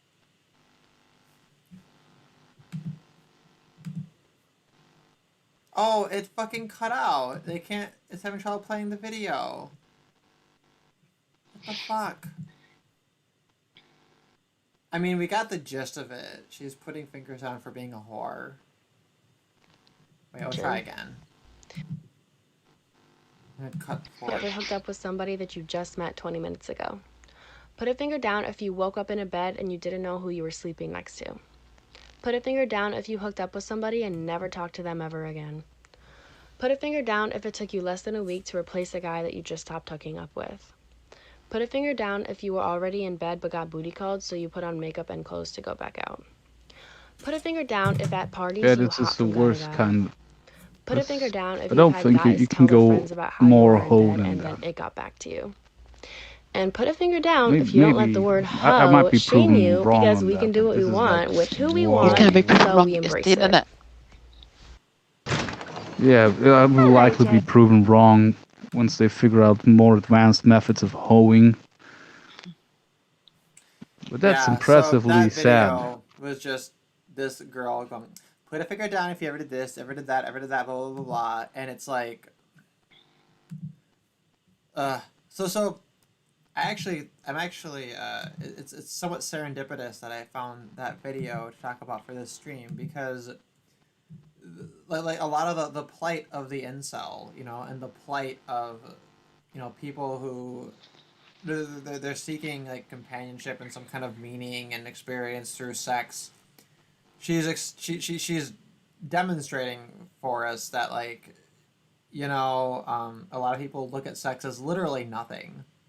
The way that she is like listing everything, because her ultimate like number 10 thing has nothing to do with any of those sexual experiences, and instead it's how dare you shame me, I want to have my own decisions and blah blah blah blah. Like this like totally like vapid retarded talking point that she was like orchestrated into thinking, right? Like, put a finger down if you're completely addicted to heroin. Put a finger down if you've woken up next to a complete stranger that apparently sucked off for money. Put a finger down if you robbed the liquor store just to get money for your next flick. Put a finger down if you then went on to methamphetamine. Like, what the fuck? Yeah, Paulo asked, is this the emotional intelligence highlight? So yeah, so Richard, on my streams, I have a reoccurring theme where in order to mock this meme of like, oh, women have higher emotional intelligence, we have an emotional intelligence highlight, right? And that one, I looked at it and I was like, this one kind of fits the bill. So I'm glad that he saw So that. is it And the was same? like, oh, is this it? I Is it the have same? another one though. I have another one that's like almost worse that I can bring up here too. So I guess technically the answer is no. But yeah, Is it the same I mean, with that that fits kind the of bill. Animal Crossing? That the same emotional intelligence. Well, I don't know, because the Animal Crossing one, like she, like I could kind of see it. I mean, basically any article involving a woman could be the emotional intelligence highlight, right? We try to find ones that are particularly. But she said something mean to her egregious. boyfriend, so I guess she deserved it in some way. So Well, we don't know. That's the problem. It's almost like there's not enough information. Hmm.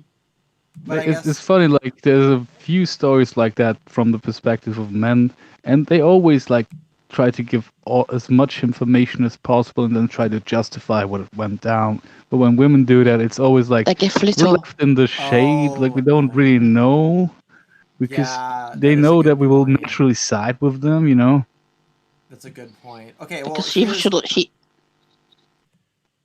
But yeah, the reason I wanted to mention that is just because so many people who like they look at sex as this be all end all. Like if you're a virgin, it's kind of natural to see it that way because you have all of this anxiety over like, am I ever gonna be accepted? Am I ever gonna whatever? And then after you have sex, you realize like, oh, that was it, and then you kind of like liberated by it, right? And I think that that's an important message, especially for a stream that's kind of oriented towards incels. And I think that little video highlights it. Like, do you believe this girl has had any like real transcendental important life experience from being a degenerate whore? And it seems like no, like obviously not. But that is not the emotional intelligence highlight. This is the Yeah, that's emotional more like intelligence the highlight. gonorrhea no highlight. Good old Terrence Pop. Yeah, so this is, if you can see on the stream right now, I have these series of tweets. The first girl tweets, his weed, flush it. Let's keep it going. And another girl says, his hair, shave it. His tools, sell them. His life, ruin it. Right? And it's just these girls like tweeting this like retarded. This is like the epitome of like the left can't meme, except I guess it's like femoids can't fucking meme. But yeah, this is my emotional. Wait, that was supposed to be highlight. funny? It's supposed to be funny. Well, because women are funny. Get over yourself. Yeah, my vagina. I can see it now. No, I women don't stand-up get it. comedians. How do we know that this is supposed to be funny? Like, you have any context there? Yeah, no, it's just his whatever, verb it. That's the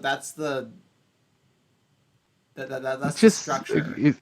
It's so hard to tell apart, like, genuine, like, maybe there's no line between, like, it could just be like some man-hating hoes or lesbians just say horrible things we can do to men without even trying to be funny. Or It's it could just be out of nowhere. I think this is funny. Let's do this thing where we say horrible things that we can do to men. Like the line is so blurred these days. I don't even know if they're hateful or trying to be funny. That's I think most of them are hateful. It's just hateful, and I guess it goes back to what Ashley was saying, right? Which is that like, oh, men who are like sub 5, most women just like want you to die. And this is like, Yeah. They see you this as is nothing, it. really. Presumably they're talking about their boyfriends though, right? So these are men that like presumably they've already fucked. Right? So these are non-incel men. These are like non-incel, above average to above average, even potentially up to Chad men, right? And this Chad is Light. Amber Heard, his bed, shit in it, right? Like, and that's Johnny That one's actually Depp's funny, but I don't think they would make that one. Oh no, because that's too real. Because they think she's a victim, right? Because they have higher emotional intelligence.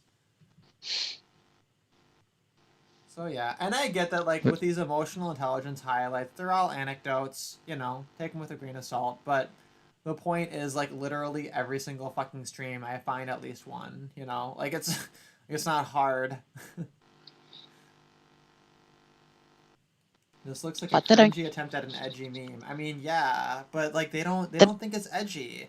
And like if They don't get anybody is banned, offended though. by it, they say, you're all butthurt. Oh, look at you crying man baby. And it's like they're literally just talking about doing horrible shit for no reason. And like we can't trust that women won't just see this and think it's funny to not do it in real life.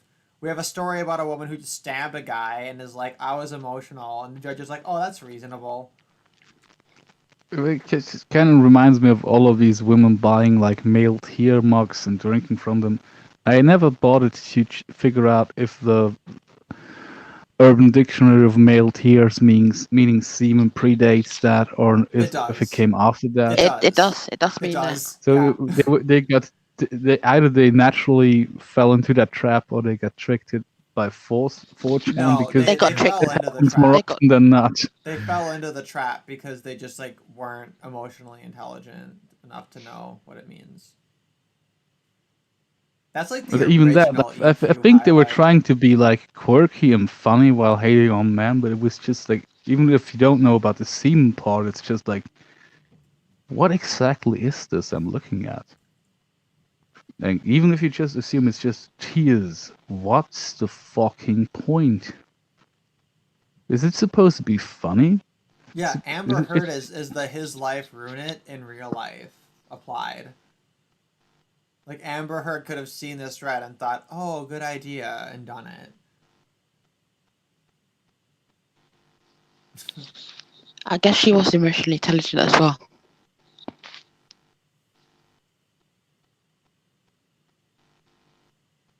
Yeah. Well, anyway, I just wanted to bring that up here. Richard, I think you wanted to chime in earlier. Was there any other thought you had on it?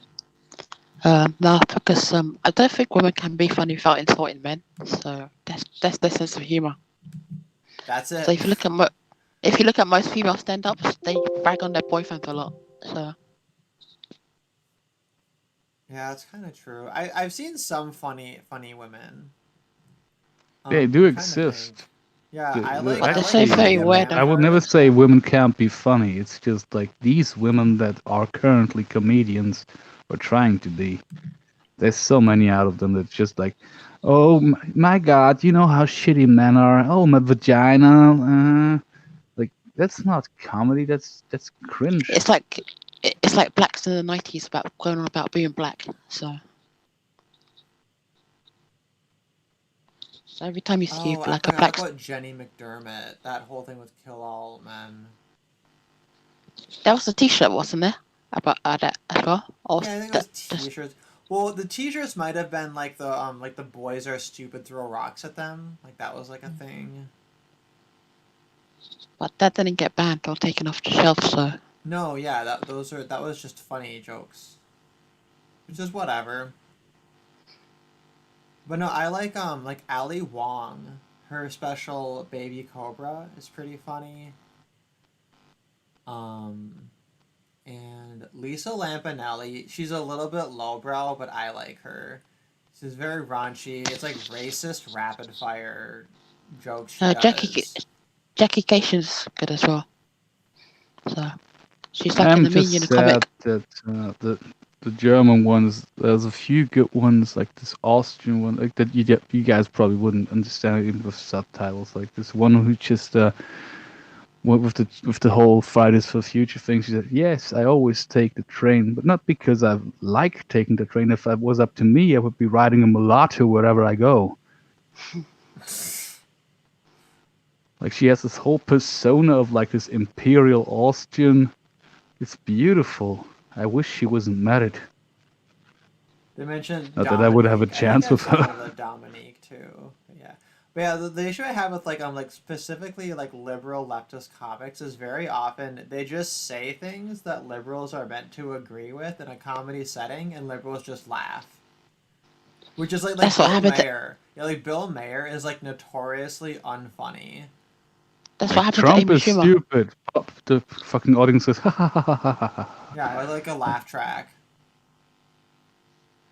That's what happened to John Oliver and Amy Schumer. They just go Orange Man bad a lot. So The same But actually, vagina.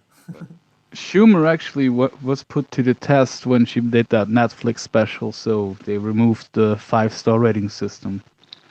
Yeah, yeah, with the they removed with the the whole rating system. Yeah. But Schumer stole a lot of jokes though. So That's right. That was a thing. I almost forgot about that. she stole jokes from Patrice O'Neill and Ari Shafir. Yeah, Yeah, but she was she's so the bad white at bitch version stealing of them. Carlos Mencia. She's the white bitch Carlos Mencia. Yeah, but she Robin was so Williams used bad at it. Yeah. Like the original jokes were actually, some of them were funny, but she managed to ruin even the ones that she stole. Yeah, Robin Williams used to steal jokes from black comics as well, back in the 80s and 70s. Well, but who's But it's heard of them, also, right? That's how she gets away with it.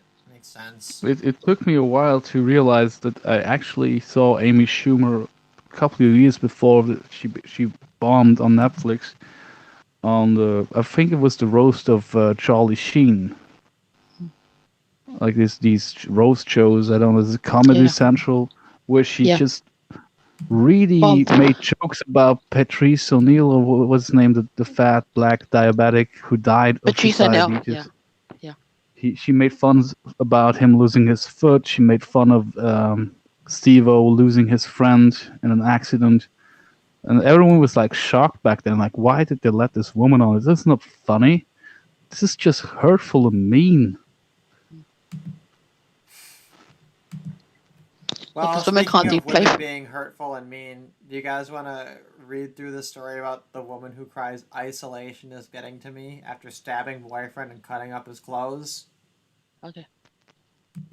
Yep, That's a funny that's a good segue, segue. right? Very good segue. I applaud that. Well, I'm just gonna skim through it and see, like, is there anything beyond the headline here? A healthcare assistant cut her boyfriend's clothes before stabbing him in the hand in a drunken row. Michelle Ashcroft, 31, attacked Zach Cheatham at her house in the early hours of the morning. She then rang the police and confessed to stabbing him before telling officers she had used a kitchen knife.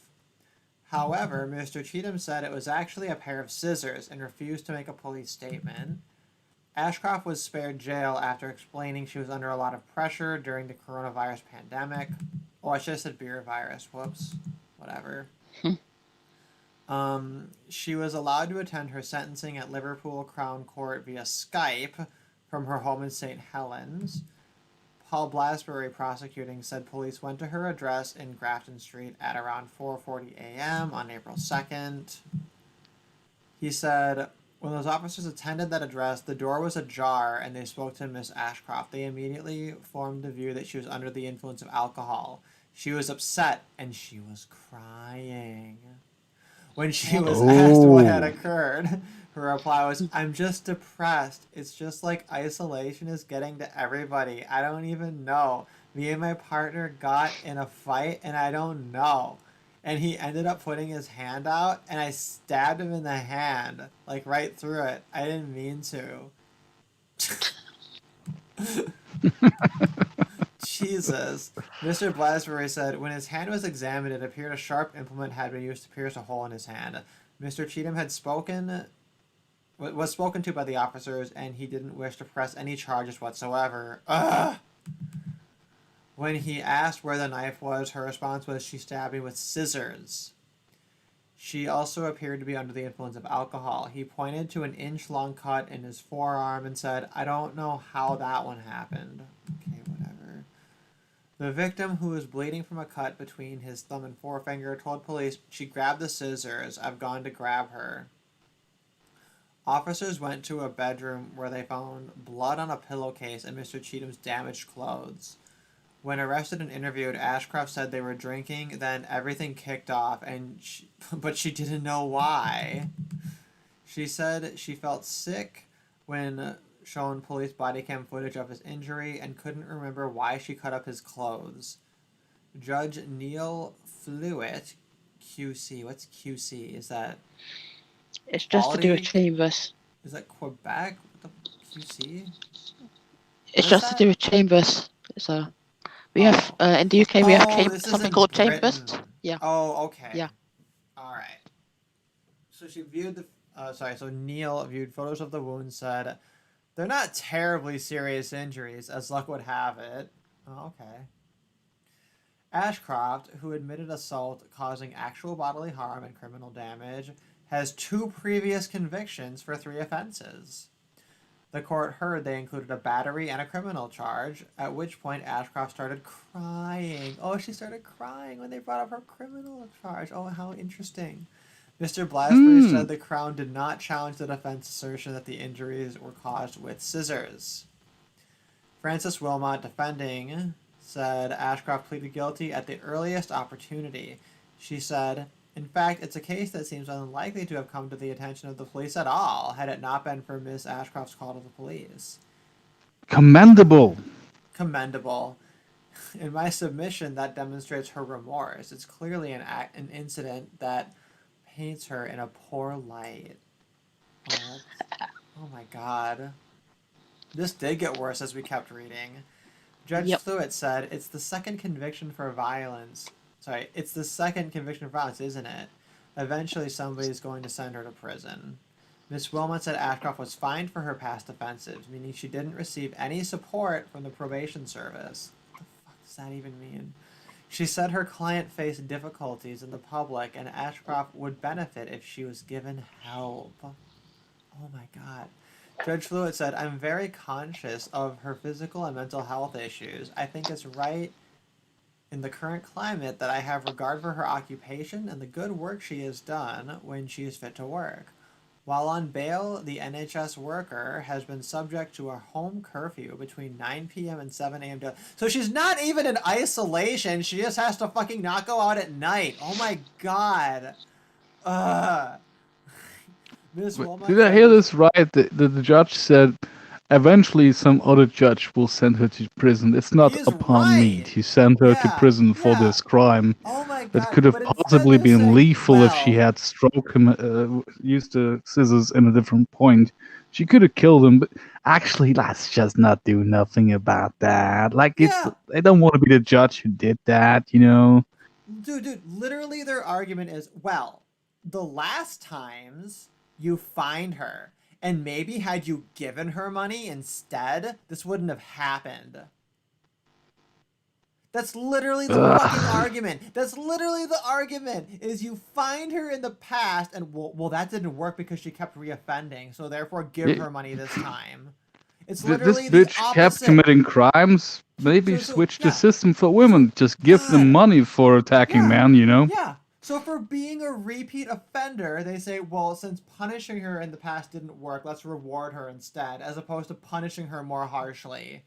This is fucking absurd. Oh my god. What country was this in? This was England. in the UK. This was in Brit-Bongistan. This was in Lancashire? I can't say those words. Yeah, this is the part of the UK that isn't the Shire. This is where the real size people are, and it's a no offense, but that they got problems. I just don't understand the fucking boyfriend. Like, hello, I don't remember. It's no big deal. I get wounds like that every weekend. Fleegan, she was crying. She was crying Oh, at so least twice. I forgot in the she was article. crying. Like, yeah, seriously. how could you forget her fucking superpower? She was crying, okay? Don't you have a heart? She was crying. technically they should have locked him up. You know, like She can't go She was outside after crying. 9 p.m. She can't go outside after 9 p.m. and she was crying. What more do you want to put her through? God. and I mean, she did report herself after she saw that the wounds weren't lethal. That's commendable. Like, Commendable. she's the Good good. for She's the her. hero in this story. She's a hero. He could have died if she hadn't called. She should give her a goddamn medal. Give her the metal scissors of honor. I mean, this just reminds me of the story with this American medical student that used a bread knife to stab her boyfriend. You remember that? Oh, yeah, no, Lavinia. The fucking Lavinia Wormwood case where she, like, stabbed her boyfriend or whatever. And they're like, oh, but she has a promising career. I shared that on my Facebook, and some retard white knight came up in there being like, the pussy pass isn't real, blah, blah. And I'm like, oh, go fuck yourself, you fucking retard. They actually extended that by a female medical student saying she actually stabbed him knowing that she would miss his vitals because she's such a smart person. So in her fury fit, she stabbed him just right so he wouldn't die on the spot. You know, she's a very, very caring and sympathetic stabber of a person. You know, when you're getting stabbed, should you be I'm missing your fortunate? vitals on purpose. Be thankful I didn't kill you, you know? Okay, so here's like probably the worst part of the article. Judge Fluitt told Ashcroft, "This isn't the first time you've appeared before a court for an offense of violence." So wait, from here, do you think he's going to say, this isn't the first time, therefore we're going to throw the book at you? You clearly have a problem. You're clearly a psychotic fucking bitch. We need to throw you in jail. Yeah? Do you want to guess if that's what he's going to say? No. No, he's going to say, and given you have devoted your life to caring for other people, it should be a matter of some shame and disappointment to you that for the second time you have caused injury to someone, and this time to someone whom you cared for. Oh my God. The reason that you did that was because you had been drinking too much. And the reason, as I understand it, you had been drinking too much was because you were under a great deal of pressure. You couldn't go out after 9 p.m. Of course you were a drunken, violent shit show of a person. I accept you were under We a need great to deal ban of alcohol. pressure. Yeah, because of your This mental wouldn't have and health happened if there was no problems. alcohol, you know? And he won't There's spell it no out agency there. publicly. He's going to spare her the shame of spelling out the fact that she's an alcoholic, violent piece of shit, awful person. He's not going to state that publicly because that would embarrass her. We can't make the woman feel shameful because what if she cries a third time? Right? She cries a third time, they're going to have to undo the whole fucking parliament and fucking redo their whole goddamn government, right? If a woman cries 3 times. It's like saying Beetlejuice 3 times. I recognize that you really do need support. It seems to me this is not a case in which the public interest would be served in sending you to prison. If you continue to act violently towards other people, there will come a time when a judge will. Wait, what? Like, oh my God. Yeah, like, so yeah, third time, okay, Missy? So she had an 18-month community order, 6-month alcohol treatment, 20-day rehabilitation activity requirement, and a 100-pound fine. I don't believe in the nature of your work that unpaid work is appropriate. It seems to me that you're able to return to work. You will be needed at your place of work. That's it. She gets to go back to work, continue her life with just like some helpful alcohol training, and that's it. Yeah, shit. Yeah, they're gonna, in the UK, watch out. They're gonna ban your scissors. You're gonna need a license for your scissors. There's gonna be nothing but safety scissors from here on out. I thought scissors were already banned. I mean, probably. I mean, that's basically 2 knives. I think you need 2 licenses for a scissors, don't you? If it's sharp enough, then yeah. Oh, If and if it's not, lesbian porn, you need 4 licenses. Wasn't there like cases where they arrested people who bought kitchen knives that were still sealed in the container? But they checked them and they found them in the backpack and like, you can't carry a knife. Like, this, I need another tool to open this. Like, this is not a weapon. Oh my God, I want to see the terrorist attack in Britain where somebody just like, they empty out like a backpack full of sealed scissors and then they're going through and cutting them all open with like their teeth. and then pulling out the scissors and just going on a rampage, and then the police are like, see, that's why you need a license. You need a license. We know you can cut it open with your teeth. But did you get my lesbian joke that if 2 women are scissoring, then you need 4 licenses because there's 2 scissors? Yeah. Thank you. I just wanted to make sure. I was too in the moment to laugh, but yes, that's. It's just so aggravating, man. It's just like the epitome of what the fuck is happening in the UK right now. Like, I feel like I know that this is gonna come to my country in less than 5 years. It's just gonna come here and be the exact same way. Okay, So well, the Lavinia case, that was last year. That was like, I think, roughly a year ago, right? And like, we all read that and we were sitting here like, is this The Onion? Is this a fucking joke? And like, apparently no. And then here we go again, full circle. Like, a year later, another story like this. We're gonna have another one another year later. And it's like, how many times does this need to happen? But it's just like a few weeks ago when I was really upset about the Swiss media pumping up like, oh, there's gonna be so much domestic violence against women and girls, and then the cop came out saying, actually, we've monitored this daily because so many people were worried, and actually domestic violence caused by men went down because it's the only thing they looked at. And now we hear these stories like, domestic violence by women seems to be not going down, or at least some more extreme cases are coming up. That's not domestic violence. She called the cops herself, It's a momentary lapse of reason. It's understandable, especially since she did this in past. Like, you should be understanding the system wronged her after her last offenses, so we should stop just being a dick about it and just let her do whatever she wants. Well, punishing her with a slap on the wrist, that was too much. They slapped on the wrist too hard, and that clearly means punishment doesn't work. But that's the thing, too, is that, like, the correction to this whole domestic violence scare, the correction either gets an excuse or, it's going to get, thrown to the back of the headline, right? So the public will never know that it was all fucking bullshit. Yeah, I directly addressed the Swiss media that covered this violence scare that men would go crazy about this coronavirus situation, and they just did nothing.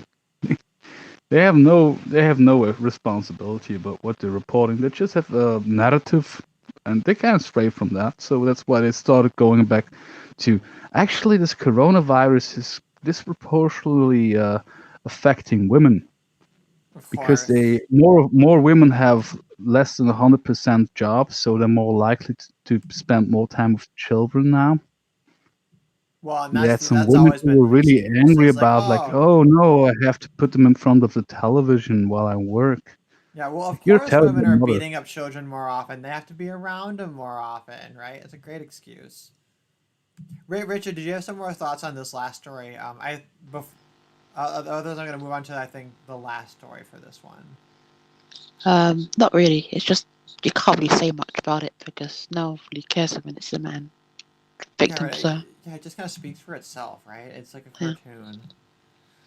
Well, this one I wanted to make sure I commented on just because I guess it's kind of the biggest story because everybody's been talking about it, the Ahmaud Arbery shooting. Right, so this was in Georgia, and I guess what happened is this man was jogging, right, through town, and then gets chased down by, I guess, a bunch of rednecks in their trucks with their guns, and they shoot him in cold blood. And it's this like horrible racist shooting, and then the counter narrative is that he wasn't jogging. And people point to the shoes he was wearing and the fact that he was carrying a hammer and that there were like break-ins and burglaries in the neighborhood around the time, right? So their argument was like we were trying to apprehend somebody who could be stealing things. But the issue is these guys, they weren't cops. Like they're like vigilantes, right? So I can kind of see both arguments of it, right? That like are we going to set a precedent where it's like if people chase you down with a gun, then you have to just like stop and comply with them and you're not like allowed to just like go on existing just because like you're wearing the wrong shoes, right? But at the same time, there's enough circumstantial evidence to like be suspicious. But you know, is that gonna be enough to justify this, right? Personally, I'm not gonna rely on this like low quality, highly pixelated video to state definitively what kind of fucking shoes he was wearing or whether or not he dropped a hammer, right? Because obviously that's going to be clarified in like the actual court documents. Those are like, I think, relatively easy, verifiable, factual things that any competent defense should be bringing up. I think as like a practical point, if you're being pursued by people with guns, it's probably a good idea just, you know, not to victim blame, but if you want to not die, don't grab the gun they're pointing at you with both hands and try to take it from them, because that's a great way to get shot, you know? Yeah, that one I can't find a way to make that not just asking to be shot. Sorry, that's just very, very, very stupid. And I get that, like, if you're running, you know, your blood pressure's up and people are chasing with guns and you're like, holy shit, you know, maybe your reaction's not going to be that rational. And, like, whether or not you live or die, you know, it probably shouldn't hinge on that, right? But if this guy is, in fact, the robber, I have zero sympathy, right? I just, like, yeah, like, people who break into homes and steal shit, like, literally, I hope you get murdered. I hope that, like, the person that you break into the house, I hope they're, like, an actual psychopath and that they, like, kidnap you and torture you and, like, make you experience hell. Because, like, there's no excuse for breaking into someone's home to steal their shit. But I guess I'm draconian in that way. I just, like, it's, like, totally unfathomable to me. But, again, we don't necessarily know that, so mostly I'm going to stay agnostic on this one, you know? I'm not going to, like, make a hard stance either way, but... Yeah, not enough information. Some. Yeah. And we shouldn't make the same mistake as some of Black Lives Matters people do, that they just always assume, oh, this was a completely innocent person who did nothing wrong that got shot without any justification whatsoever. Like, yeah, we shouldn't reverse that logic. Obviously, this person was in the wrong, and yeah, that would be just as stupid. Yeah, well, and that's the thing is, I think both sides are at risk of that, because you have all these movements going around the country right now where it's like, oh, jog with a mod, where they're all going out on a jog to show solidarity. And then on the flip side of it, you have people sharing these, frankly, I think they're funny. I have my sense of humor is quite, you know, like, I think it's funny because I laugh at everything. Because I don't know this guy, right? So I'm going to laugh. Sorry. About, like, you know, wearing your Timberlands to go jogging. Did you just try not to say that you have a black sense of humor? Oh, a dark sense of humor, you mean? Well, you know what? Let's just share the memes, because they're, as long as we're here, and as long as we're all terrible. I don't know. Does anybody else have any particular thoughts on this? Anything I didn't mention about it? Not really, but the guy was filming it, so... Yeah, there's the video of it. Well, and because you watched the video also, like, I don't know, do Yeah. you think it seemed compelling, like, one way or another? Personally, I didn't get a whole lot from the video besides, like, the obvious struggle over the gun, which I'm kind of two minds about. Like, you shouldn't run up to someone and put a gun in their face, you know? But at the same time, they shouldn't be hunting like the guy, so... Yeah, exactly. They shouldn't be hunting a guy. Well, I mean, I can kind of see how it's like if somebody's breaking into homes and you're upset by it, right? Not that that's like an excuse, but like, it's not nothing, right? It's like if it's a serial thing, I can kind of see how people get heightened about that, right? You might get the wrong guy and shoot You the wrong might get the person. wrong guy. so- That's true. They might get the wrong guy. So a lot of it really does hinge on like how suspicious was it? And the three factors people point to say it's suspicious are he was like over 12 to 13 miles away from his home, which is like if you're gonna go jog, you jog somewhere that's like within running distance of your home, and like the idea that you're just like running a marathon casually is a little bit suspicious. And then the style of shoes, because they don't appear to be sneakers, they appear to be like high top something heavier. but the camera's so pixelated that we can't really state that for sure based on this. So like obviously the trial I will mean, figure that out. one way to But then the frame it is, like, hammer is weird. Why does he hands have a up, fucking don't hammer? shoot. Like if someone's pursuing you and they're armed, how trusting are you that if you just stop, or if you don't even start running and just put your hands in the air, how much do you trust them not to shoot you? Well, that's like The, because the, these the guys trust aren't should be police, right? high. They're not even police. These are just random people. So what if they're just a bunch of psychopaths, right? If they just want to shoot you no matter what, then running or even fighting for the gun kind of makes sense. But then again, how do you deduce that? Yeah, maybe I shouldn't share the memes. Maybe I should save the memes just in case. Oh, So we what are should you wait. talking about? We're talking about this case in Georgia of this black guy that got shot by these white dudes because he, according to the judgment of these people who are not cops, who just had guns, and they saw this black guy running through this neighborhood where there were a bunch of robberies. They were like, that's the guy. Because he seems suspicious. And there's some evidence to suggest that, but we don't really know whether or not the evidence is valid because a lot of what we're going on is like a very highly pixelated video camera. So I'm trying to be kind of agnostic about it, but it is quite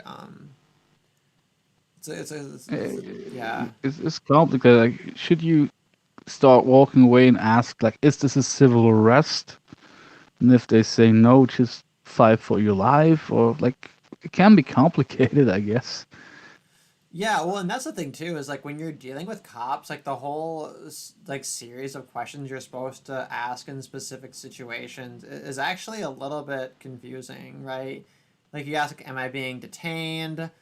And then you don't consent to a search. But if they start to search you anyway, you still let them search, even though you make your lack of consent clear, right? Like shit like that. That's like the average person should be versed in it.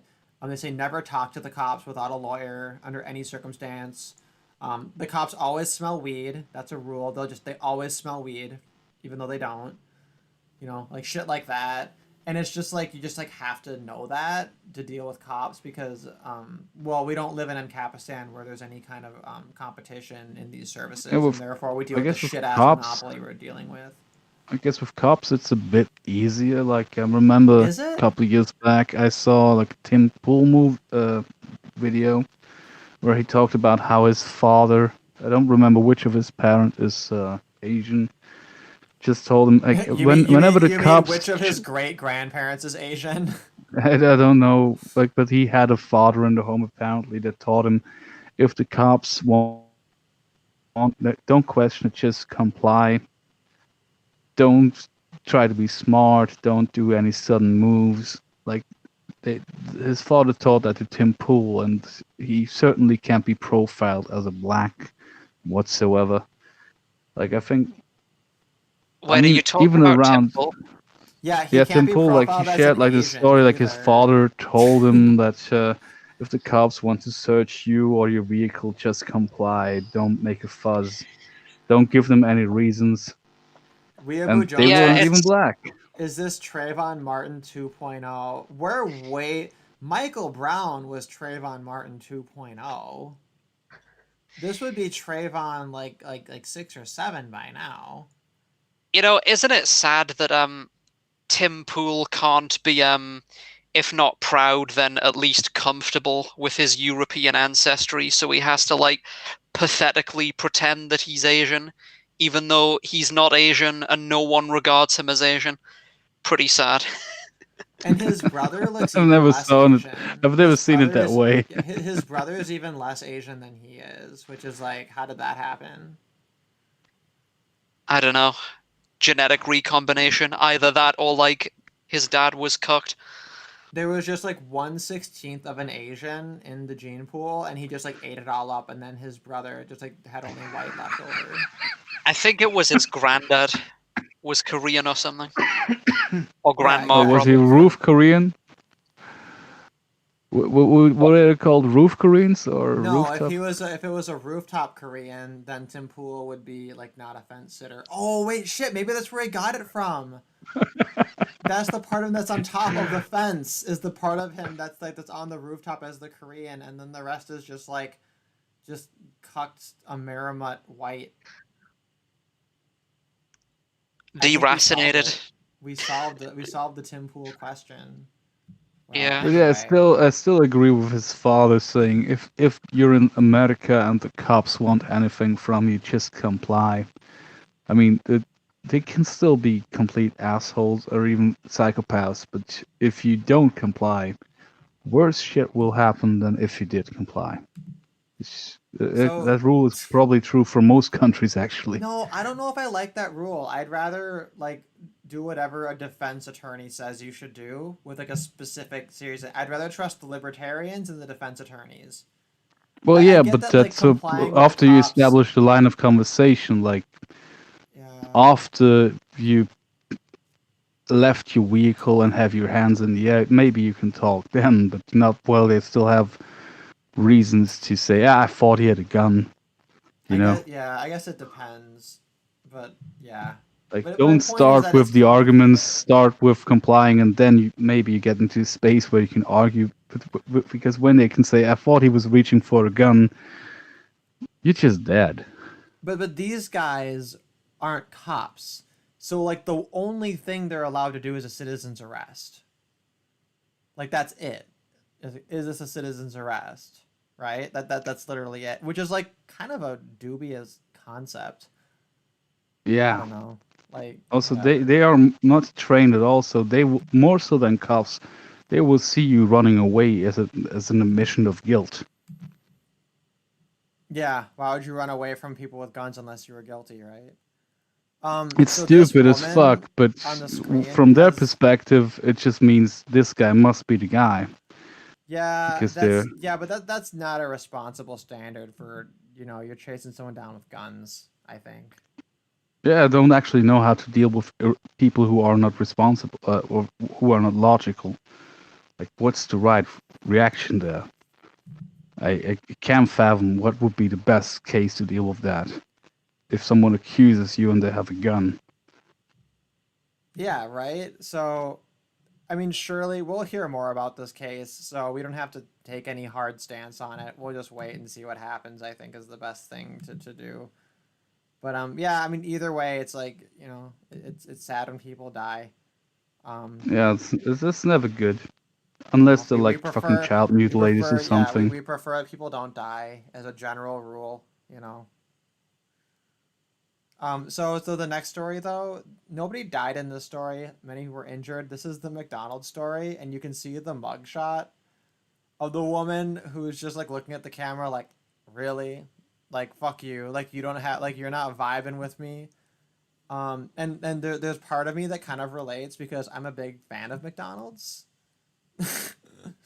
But it's woman upset at McDonald's closed dining area, shoots at employees, injuring 4. I shouldn't laugh, but like it's so ludicrous.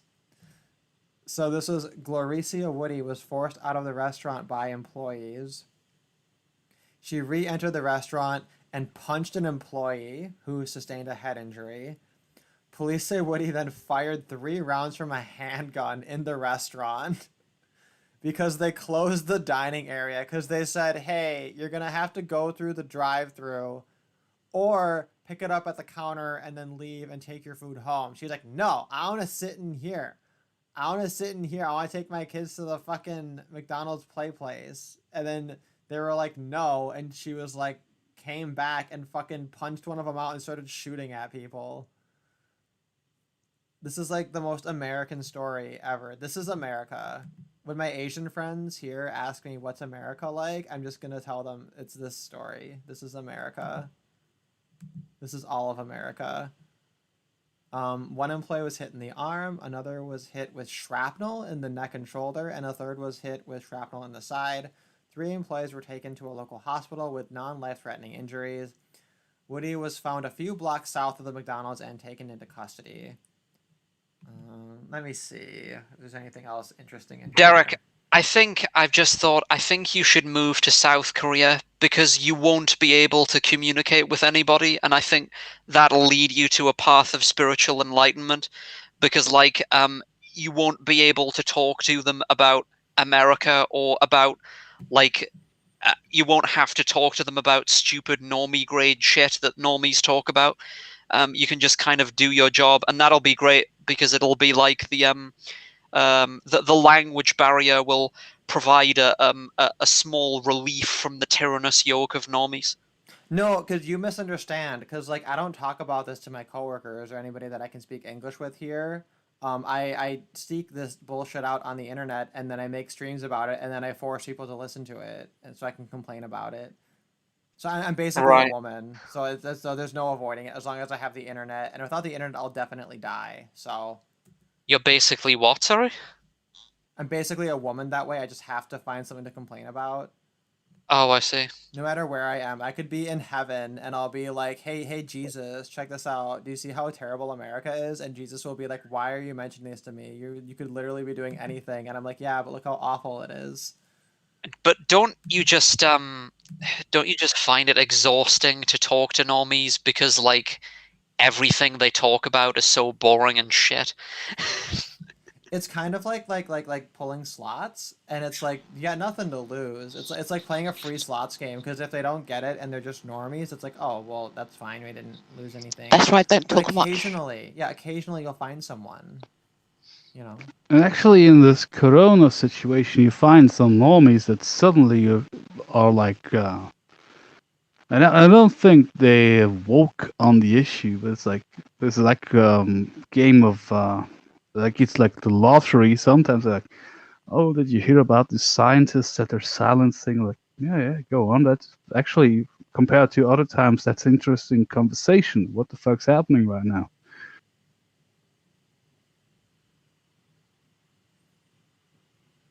Yeah. We need more despotic situations that trigger people to use their brains, even if they use it for shit. I'm not optimistic. I'm not. Actually, me and Richard were talking about this earlier. It was like, no, the people aren't going to learn any lessons. They're all bitching. They're all acting like all patriotic and all like, oh, I'm a Constitution right now. It's all going to be forgotten within a few months or whatever. Yeah, Right, I know. even when I most try to people- be in other optimistic, ways, but just not this in you're right. particular. It's too popular and widespread for me to be optimistic about it. I think the problem is that people don't realize that normies have no real allegiance to higher principles. They just want their basic comfort satisfied. Like to basically eat, sleep, shit, and fucking watch Love Island. Richard will understand that reference. Basically horrible reality TV. That's It's really an all- English TV show that's vapid, It's But what? it's actually, Yeah, it's vapid It- and yeah. annoying. but it's actually funny because one thing I realized about the normies that I know is the more But can I successful just- in my society they are, the less energy and time they have to actually think. They're just trapped in their treadmill. Well, something else that I think people don't realize, and this is what I try to impress upon people, is that for the vast, vast majority of human history, human beings basically lived under autocracies, or at least certainly not democracies. And the hoi polloi, what we now call the normies, but what Aristotle and so on would have called the hoi polloi, had basically no bearing whatsoever on political decisions or having wide-scale influence on society. That's very much a modern phenomenon. In the past, people were just trying to survive, tending to their own needs, the needs of their families, which is fair enough. It's only in the 20th century when people had to be spurred into action to fight in wars and so on that you had these notions of patriotism and collective unity and fighting for the greater good and so on. And even that wasn't really done voluntary. It was done with basically a gun at people's backs or the threat of imprisonment, conscription, etc. So even that's kind of basically normies have never really been a noble group of people in the way that people want to imagine that they could be. And that's why it's such a waste of time trying to rouse them to take part in political activism or to fight for a political cause, or so on, because they're just not going to do it. They're not interested. They don't care. They never have cared. So Actually, I think that is Sorry for the black completely pill. true. I think that's completely true, but I think there's a lot of, I would call them forced to be normies. People who just follow like the script of a career and even a family. Like the we after the Second World War, we kind of changed the game on the workers and the middle class by introducing the women to the workforce, devaluing the value of the labor by half. So there was a chance with all this technology that people would have actually have enough time to back then read the newspapers, get informed, form opinions on their own. I'm not saying newspapers are the best source for that, but if you don't have time to read anything, you can't have an opinion unless you like have enough time to talk to a lot of people, which you also don't have. So I guess there's a lot of forced normies that might have some potential, but they're just too successful to do that. Yeah, like they have their finances at stake. They don't want to lose their jobs and so on. That makes Yeah, sense. but also not have enough time to actually get informed about anything. Yeah. That's Yeah, fair. that's And that's definitely fucking optimistic sad. enough. I honestly though I don't think that that's the majority though. No, I just think that's a lost generation when we talk about our generation, the ones that actually, according to all the rules, they are doing well. They're doing what they're supposed to do, and that's actually, it's always the ones that are kind of outside of the norm. That I mean, you actually even, basically just have to look at them like animals in a zoo. That's basically what they are, and you're like observing their behavior as a scientist standing outside the enclosure. So I mean, like, what the fuck is TikTok, for instance?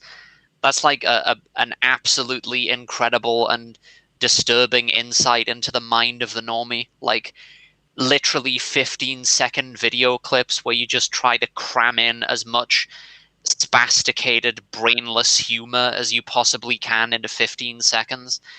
And this is the most popular app in the world, or it's rapidly becoming so. Why is that? Why is it so popular? Because that's what goes on in most people's brains. Basically, The that's worst is like big YouTubers who have migrated to TikTok and have adopted the format when like they're right. not native to TikTok. So it's like even worse, right?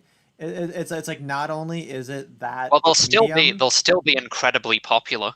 So Yeah, well, I mean, to a degree, but like for example, Boogie has some, and like they're terrible. It's like awful, and it's just like this is what it looks like when a big YouTuber dies: is they migrate to a platform that's not theirs, and then the Zoomers are gonna look at it and be like, "You like what is this? This makes no sense." And then everybody else is like, "Oh my god, why is this happening?" And it's like literally combines the worst of TikTok with the worst of like being a fading light. Anyway. brutal. But yeah, this is why when people tell me, "Oh, libertarianism can't work," now my new part of me says like, "Isn't that all the more reason to do it?" Like, oh, that'll Boogie kill does everyone, it. and I'm like, yeah, that'll Jesus. kill everyone who like literally can't exist with liberty, and like that sounds like a good thing. I think you have a tendency to just I mean, I understand why, but I think you equivocate the term libertarianism with anarchism a lot. I think Yeah, it's it is. anarchism. I think it's anarchism mainly that people are skeptical of. Well, okay, because a libertarian minarchist is just a communist. How would an anarcho-capitalist society deal with a pandemic? Like without just ending up with basically competing warlords? Well, And, you know, you'd end up with you'd be in a community of people that you're actually involved with, right? So like these are people that you actually know and deal with.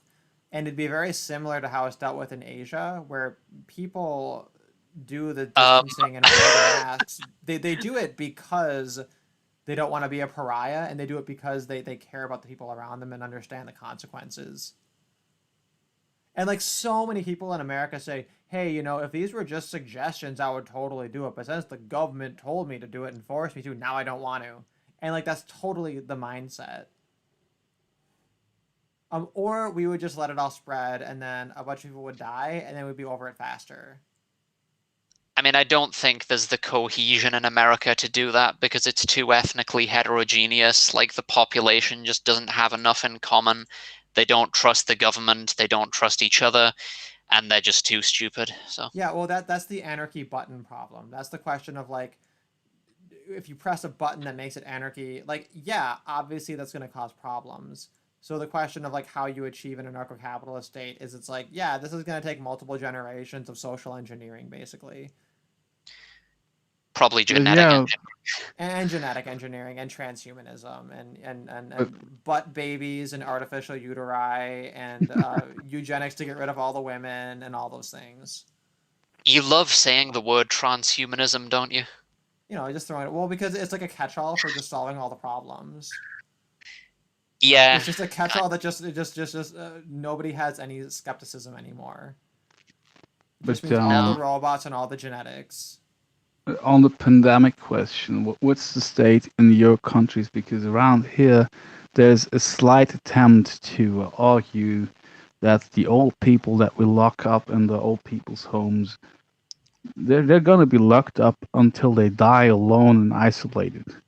And these are the people we are arguably trying to protect, with the moral arbiter of the state saying this is the behavior that we should follow to protect those people. And No, I I'm not. don't like, see the Okay, value once in they're that. infected, they're not the people you're trying to protect. Right? It's the uninfected old people that you're trying to protect.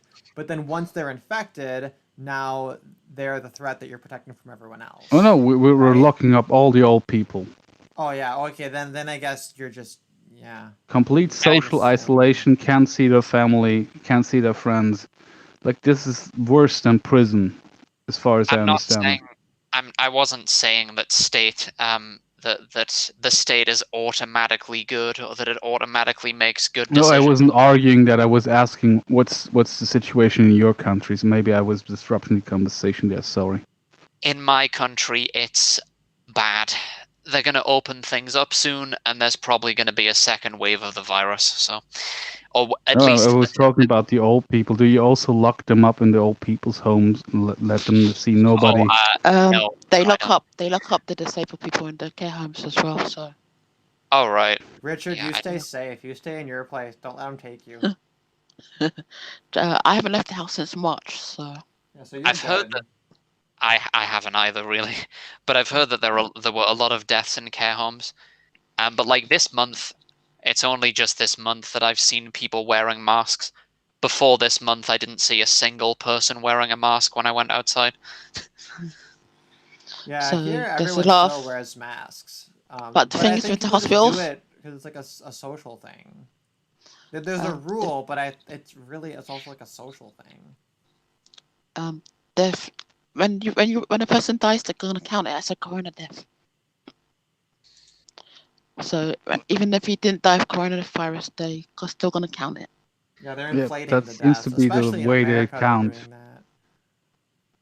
No, they count that way as around here as well. Like, if there's one person, either a caretaker in an old people's home or one of the, I was gonna say inmates, one of the people in the old people's home tests positive, anyone who dies at that old people's home is a corona death. No testing done whatsoever. They get more fun. They get more funding that way. So But yeah, I was just saying, like, is it the same? It seems like it's the same in the UK, that you just lock people from the vulnerable groups up Yeah. they isolate them. And actually, if I was a 95-year-old person who maybe will die this year, I would really hate being locked up in isolation until I die, just to protect me from dying. That's really not logical. Yeah, like if you're 95, it does kind of seem pointless at that point. Might as well go out and enjoy yourself. Yeah, if these might be the last months, this last summer that you will ever live through, why the fuck would you be locked up? Like, you'll probably make your peace with life, hopefully. I mean, nobody ever does, really, but come on, we can't treat those people like prisoners and saying, we're doing this to protect you. Well, You're I'm gonna be sorry, they left spent their whole alone. lives And promoting They're the already, government like- that's now sentencing them to death, so I don't feel that bad, at least on a general level. They're already like prisoners in those disabled care homes anyway, so because they get treated very poorly.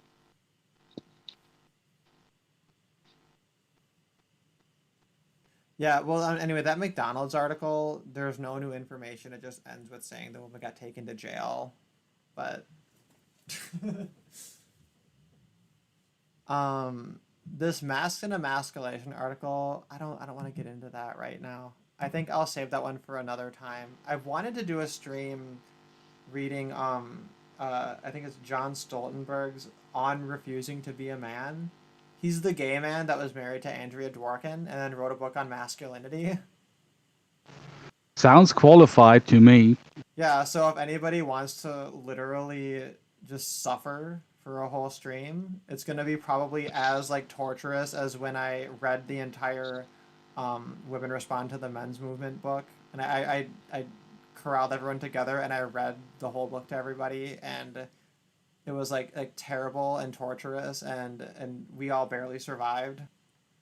You're misremembering it. We had a lot of fun. We had some fun. We had some In moments, but between the boy, suffering, yeah, there was a lot of suffering as well. Yeah, it was a lot less lighthearted, I think, than the more recent streams. But yeah, this John Stoltenberg essay, I think that deserves a stream. And I think I want to see if Logan McCree, aka Philip Tanzer, if he'll hop on here. Because I saw he recently tweeted out at some of these, male feminist academics who love to deconstruct masculinity. He had some words for them, and I thought, hey, this might be something that's kind of up his alley, to kind of go through this like horrible thing and to throw some thoughts out there. So I'll see if I can twist his arm into hopping on. And I keep bugging Chadwick more too, but he like doesn't respond to my DMs because like I'm annoying, which is fair enough.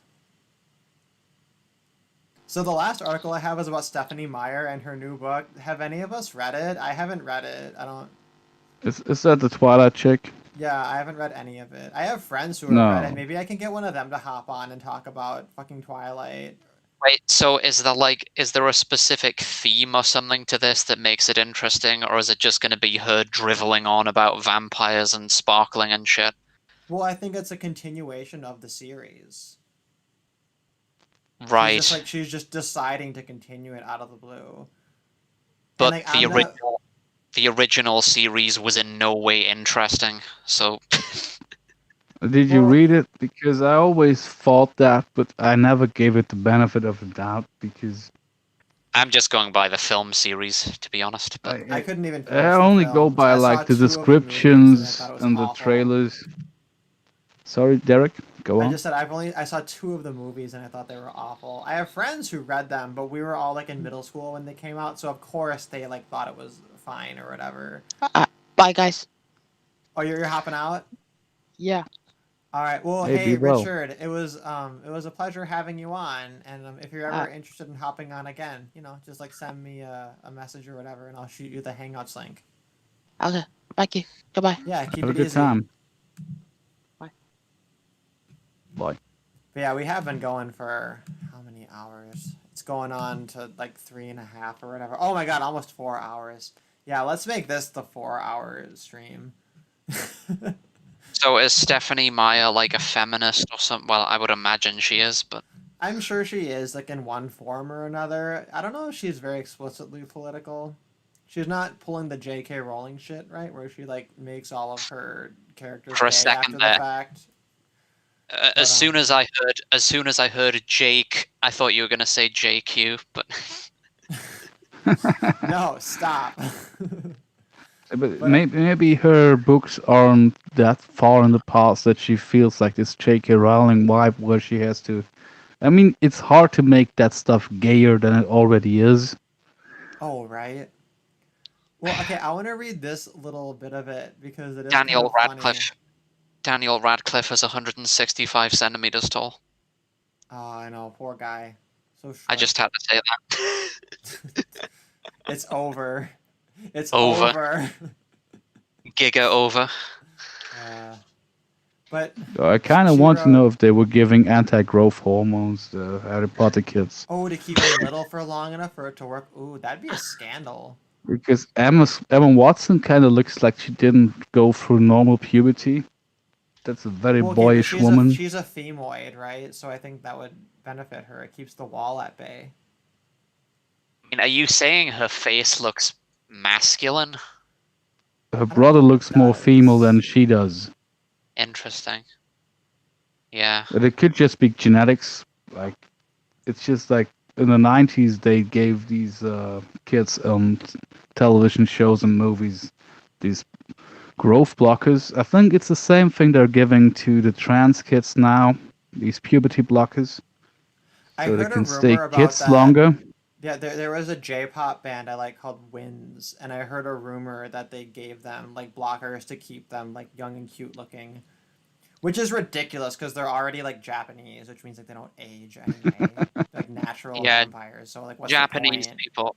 This has been studied actually. Japanese people are the most neotenous on Earth, which is why almost every Japanese man can pass as female, and almost every Japanese woman, like grown woman, can pass as an elementary school student.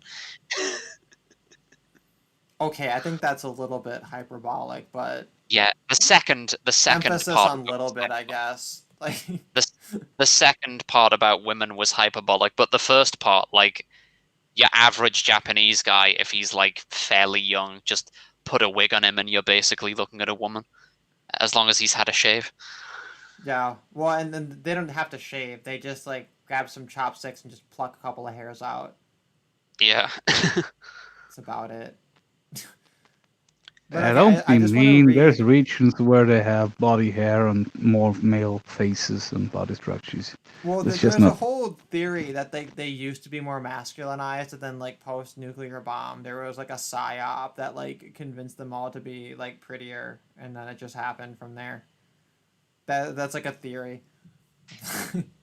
I mean, it's sort of possible, not really in the way you described, but just like so many Japanese people died in World War II and were willing to die for the emperor, basically, in a way that's pretty much unprecedented in human history. Like that, there's no real other precedent in human history for like sort of mass running into suicide for the benefit of an autocrat the way that the Japanese did in World War II.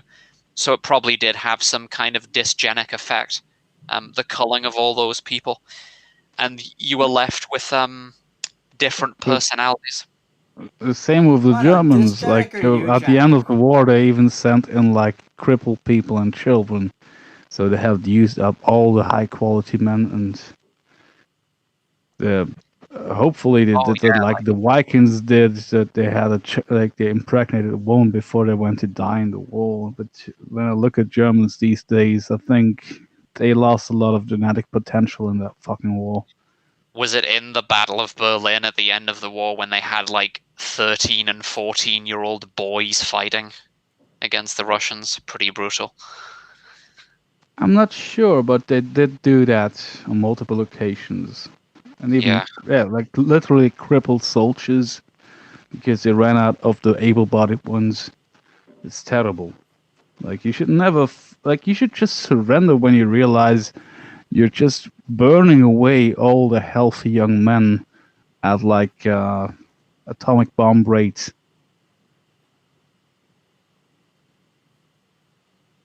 Yeah, they don't even need to nuke you. You just nuke yourself. So, Well, I'm gonna have to head off. See you guys later. all right, keep it easy. Right. Sleep tight, man. Be well. I just See ya. wanted to, since I brought up the whole Stephanie Meyer thing, I just wanted to read a little bit of this article, like just a tiny thing, because I think it like encapsulates the whole appeal of the Twilight series. Meeting beautiful, mysterious Bella is both the most intriguing and unnerving event he has experienced in his long life as a vampire. Like, so it's like is that the I think that's the entire plot of Twilight, is literally it's this like this girl fantasy of like, here's this handsome vampire who has lived however many hundreds of years or whatever, And imagine you're just the high school girl, and you're so mysterious, and you're so intriguing and unnerving, and beautiful, that it's the most like phenomenal event he's ever experienced in his whole life as a vampire. It's just Sounds like like the ultimate. sounds like the vampire was a very, very stupid person before he got turned. Yeah, well, I don't think they play him up to be especially intelligent, but again, I haven't read it, so maybe I'll try to hunt down some people who have read it. Maybe that's something to plan out for sometime after August 4th. Yeah, I would love someone to defend Twilight because, of course, I can't criticize it without reading or watching it, but I can't stand doing that. I don't imagine they'll defend it, but we'll see. I mean, either way. So, yeah, that's anyway. I think that's. I think we're good. Yeah, let's All not right. torture ourselves too much. All right. Well, thank you, Fleegan, and thanks to all the chat and everybody. I think we had a good stream here overall. I guess when I close it down, comments are appreciated. Oh, you know what? There is one last thing I can do. I forgot. Anybody who's subscribed to my channel, in the chat, you can type !Quran and !Bible, and my handy little bot is supposed to give us our random Quran verse and our random Bible verse. And there it is. Praise be to Allah. Let's see what we got. Let's spin the wheel. This is from the Holy Quran, chapter 4, verse 149. If ye do good openly, or keep it secret, or forgive evil, lo, Allah is ever forgiving, powerful. So there's that one. I don't know. Does that give us any wisdom? Did we learn anything from that? That just seems like I don't know. Actually, Like, of course, I don't no. know that God would know that. That just seems like stupid. Just do the thing and Allah would do the thing. I would expect more like, if your spirit is in this way and you do this thing, then it might have this effect. If Allah so be willing. But even that's stupid. Yeah, I wonder if so. Weibo Jones tried to do the commands also. I think there's a cooldown on them, so I think I ruined it. But the Bible verse I got was Acts 16:25. This one's kind of dumb out of context. About midnight, Paul and Silas were praying and singing hymns to God, and the other prisoners were listening to them. What would have what would the other prisoners have done? Seriously, like Yeah. la la la la la. I can't that- hear you. La la la. Yeah, no one's getting that one tattooed. Can you imagine if people have like Bible tattoos, right? And like, oh, this is my favorite verse, and it's just like, and like, what happened? It's like Becky and her friends were talking about how they're being hosed, and the guys at the next table were forced to listen to them. Or even it's just like mundane. It's just like they went to the store and they found the things that they needed and returned home. It's like, okay, like probably need, It's like really 3 or just 4 like- verses before this like adds up to anything. It's like, So- yeah, right, yeah. Someone was speaking and people heard it. Whoa, mind blown. Yeah, the one with the Quran though, it's similar to this idea that if you do a good deed, if you brag about it, you get your reward on earth, whereas if you keep it to yourself, you get the reward in heaven, right? And this is how like a good Christian is, they'll donate to charity quietly, because if you do so and then advertise it, then it suggests an ulterior motive, and insofar as you have a material gain from that, it's at odds with like the genuine virtue of it. And I think that's kind of what the Quranic verse is getting at, I'm assuming. It sounds like the. Did you see that episode of The Simpsons, like the old one, where they try to reconcile the relationship with Krusty the Clown and his father? Oh, I might have years ago, but honestly, I don't really watch The Simpsons. Yeah, that was really old one. Like the rabbis are sitting like in the sauna or something, and they're just debating like, if you do good, should you keep it to yourself? Should you do it publicly so people can follow your image? And that's like the setup for Bart coming in saying, "But shouldn't the father forgive his son if he doesn't do what the father wants?" But it's like this. They always try to paint the Judaism in this like super virtuous light, like they're just this wise people and everything. And I still Yeah. found this question quite weird. Like, if you do something for charity, if I donate something, I used to donate to Amnesty International before I found out the feminist propaganda mechanism. I never told anybody about that. Like, why would I? I just thought back then that was a good cause. But Why then would I after you brag learned the about truth, you that? realized you had to confess it. After I learned they That's were quite evil, funny. I just felt I have to share it Yeah, so to other people confess. don't donate to them. That's actually quite funny. Well, that's how I feel about Tree of Logic now. I'm like, well, don't donate to her. Because she can't understand sarcasm, and she treats people badly. Anyway. So Indeed. she's the same as Amnesty International. That's the moral. Also, Well, I kind of agree with Paulo. assuming Family Guy that she greater than did The good in the Simpsons. past. Dude, South Park, though, is greater than all of them, but I think even South Park's been outclassed. I don't know. Oh, they wanted to stop years Depends ago. on your season. I have a clip from South Park that I've been wanting to use. There is this really great... I'd totally forgotten about it until I rewatched it recently. That there's a scene where Cartman does a hoax hate on himself. There's this whole like boys versus girls drama, and then Cartman comes into the hallway crying, and he has a vagina on his head with a ball sack underneath it, and he goes, "Oh my god, the girls pinned me down and they drew a vagina on my face, and there's the vagina, there's the balls," and the boys are just like, "I don't know if vaginas had balls," and she's like, "Yeah, of course, see, there's the vagina, there's the balls, and they drew it on there." Like, super. Maybe. I love that. But until this day, I didn't realize maybe he actually saw his mother's vagina. Oh, that could have been it. Yeah, he could have seen. Yeah. The hermaphrodite vagina. Yeah. I didn't even make that connection. That actually makes a lot of sense. It took me to this day to realize that that could have been what they alluded to. I don't even think that the creators realized that. Yeah, because it's been like 15 years since that episode where it was revealed that she was a hermaphrodite, and the episode where he did that. So unlikely. And then later on, yeah, because in that episode they revealed that Cartman's mother is also his father, but then later on they actually retconned that and then revealed that he has a different father. I think it was like Scott Tenorman's father is his father. Scott Tenorman, yeah. Yeah. Anyway, enough South Park lore. I'm gonna go ahead. They can do that because nothing has to make sense. Like they established that by killing Kenny all the time. It's endearing. Yeah, exactly. That's the magic of the cartoon. It always resets. Might as well take advantage of it. But anyway, thanks everybody for dropping by. Probably have another stream around this time next week.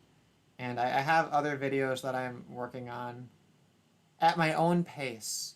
But they are in fact in the works. So anyway, any final words or thoughts, Fleegan, before I close out the stream? Try to stay safe, and if your girlfriend brings back the wrong groceries, be mindful of what could happen. Just treat your girlfriend as a cop and as if you were black in America. Just don't do anything rash. You might get stabbed. Yeah. Don't do anything that might make her cry. If you're jogging, don't grab guns. And also maybe don't chase people randomly with guns and point guns at them also. What else did we learn? We learned a lot of good things. Also, it's totally over. If you're a man and you want women, it's over. Give up hope. Just accept the fact that all signs indicate that you're gonna be a Chad light at best. Unless to you some have a woman pretty who face. who will cheat on you. No, a pretty face is you got to be tall with a pretty face and money, and then you get to Yeah. be maybe Chad light, maybe Chad if you're exceptional. But If you're tall, pretty face, and kind of chubby, work out, you might get some of that pussy. But yeah, or get off the grid and gonorrhea. get a doll. Get off the grid, get a doll. Wait until we can get into the Matrix, and then you'll be good. So hang in there. I guess Wait that's it the out. best we got to say. Hang in there. Wait it out. But, you know, if you're an incel, you know, you'll be in good company because, you know, over time it's going to be a higher and higher percentage of all the men. So go gay or just accept the fact that you're going to be incel soon, I guess. I guess that's what we learned today. Maybe we'll find more white pills in the future, but I guess this is the black pill stream. Or get a trap. Nothing or to get add a to trap, that. you know. Yeah, get a trap. Yeah. She can tuck it, you know. She'll tuck it for you. She'll tuck it for you. She can drink a beer and play video games with you too. You know, there's pros and cons. Just accept the silver lining. Well, with enough alcohol, anything's possible. There you go. There you go. So there's our white pill. There we go. Now we're all rounded out. All right, everyone, keep it